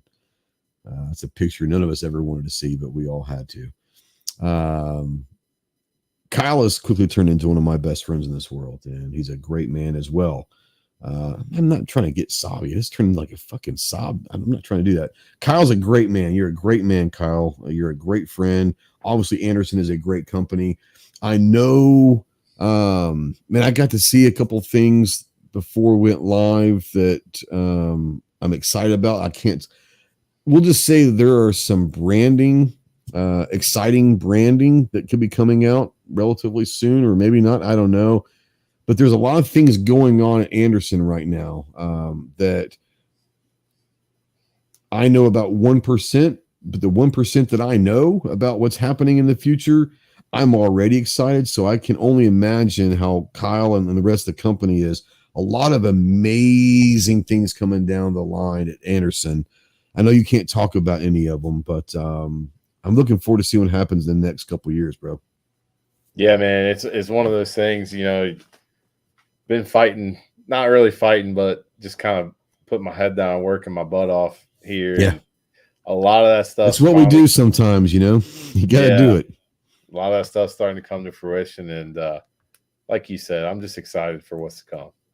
Yeah, there's some really cool things happening behind the scenes at Anderson right now. They're kind of setting up for some huge things down the line. Yep. I cannot wait.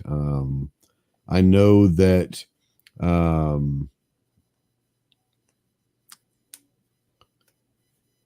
leadership roles, you've got a new CEO, you got a new marketing person, bringing some, I wouldn't say new, but fresh ideas. I mean, it's new to the company, but fresh ideas, new ideas, different ways of doing things. And I love what Jeff has done over the last few months is really come in and said, before we start doing anything new, let's look at how we've been doing it, maybe clean up some of the other stuff and make it more efficient. And because you can't really move on to new products if you're not ready for it yet, Really, and a lot of people just come in and start kind of running and there's all these new ideas. Well, if your company's not ready for that explosion, it could hurt. And I love that he's, hey, let's take it slow.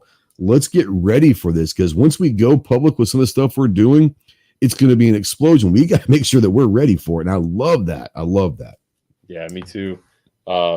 Him and Jen alone bring. Man, Jen's awesome. Absolutely. They bring 40 years of industry experience to us. So, that's a lot of. And knowledge. I love the fact that the Anderson family is welcoming them and not only hiring them, but allowing them to do their jobs and understanding that sometimes new isn't bad, a new idea and a new this and a new that isn't bad. It's just something different. It doesn't mean it's bad, Yeah.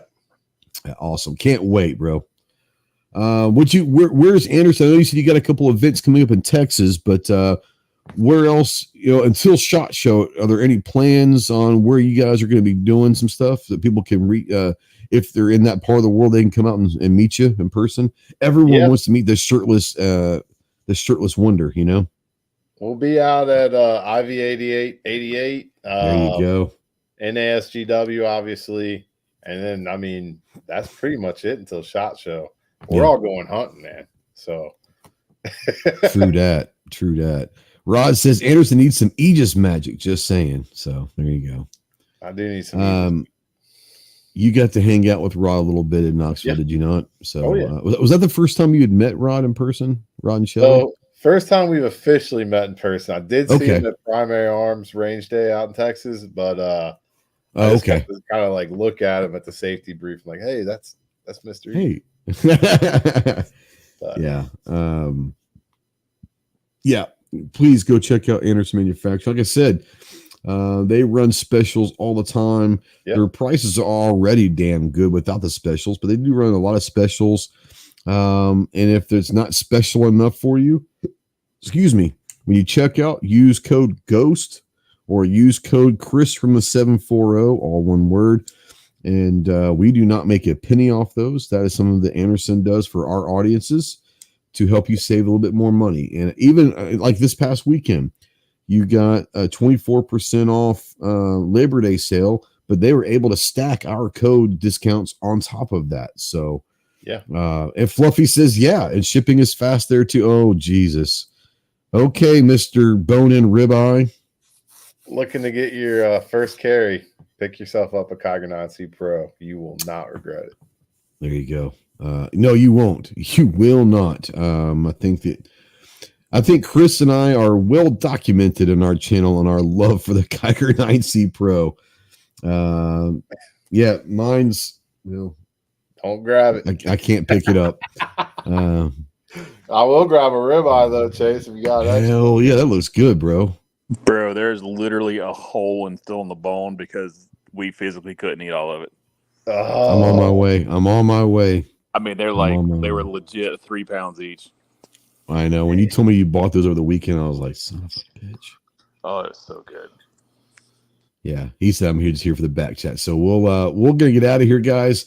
Go check out Anderson Manufacturing. Go check out Chase with EAA. Yes. And let them know that EAA, let them know that Ghost sent you. Go check out Christmas 74. Go check out Clover Tech. Clover couldn't make it here. He's a little under the weather. We hope he's feeling better. It's nice to see him out there in the chat. That's a good sign. Go check out Gunners America. We missed Ginger here tonight. Go check out the whole crew. A lot of these guys out here in the chat also have channels. Go check all of them out. Great people. If you have questions, there's a lot of people out here that are willing to help you. Most importantly, get to the range, be more proficient with your firearms, enjoy the freedoms of being an American, one of which is to keep and bear arms. We'll see you next week. Semper Fi.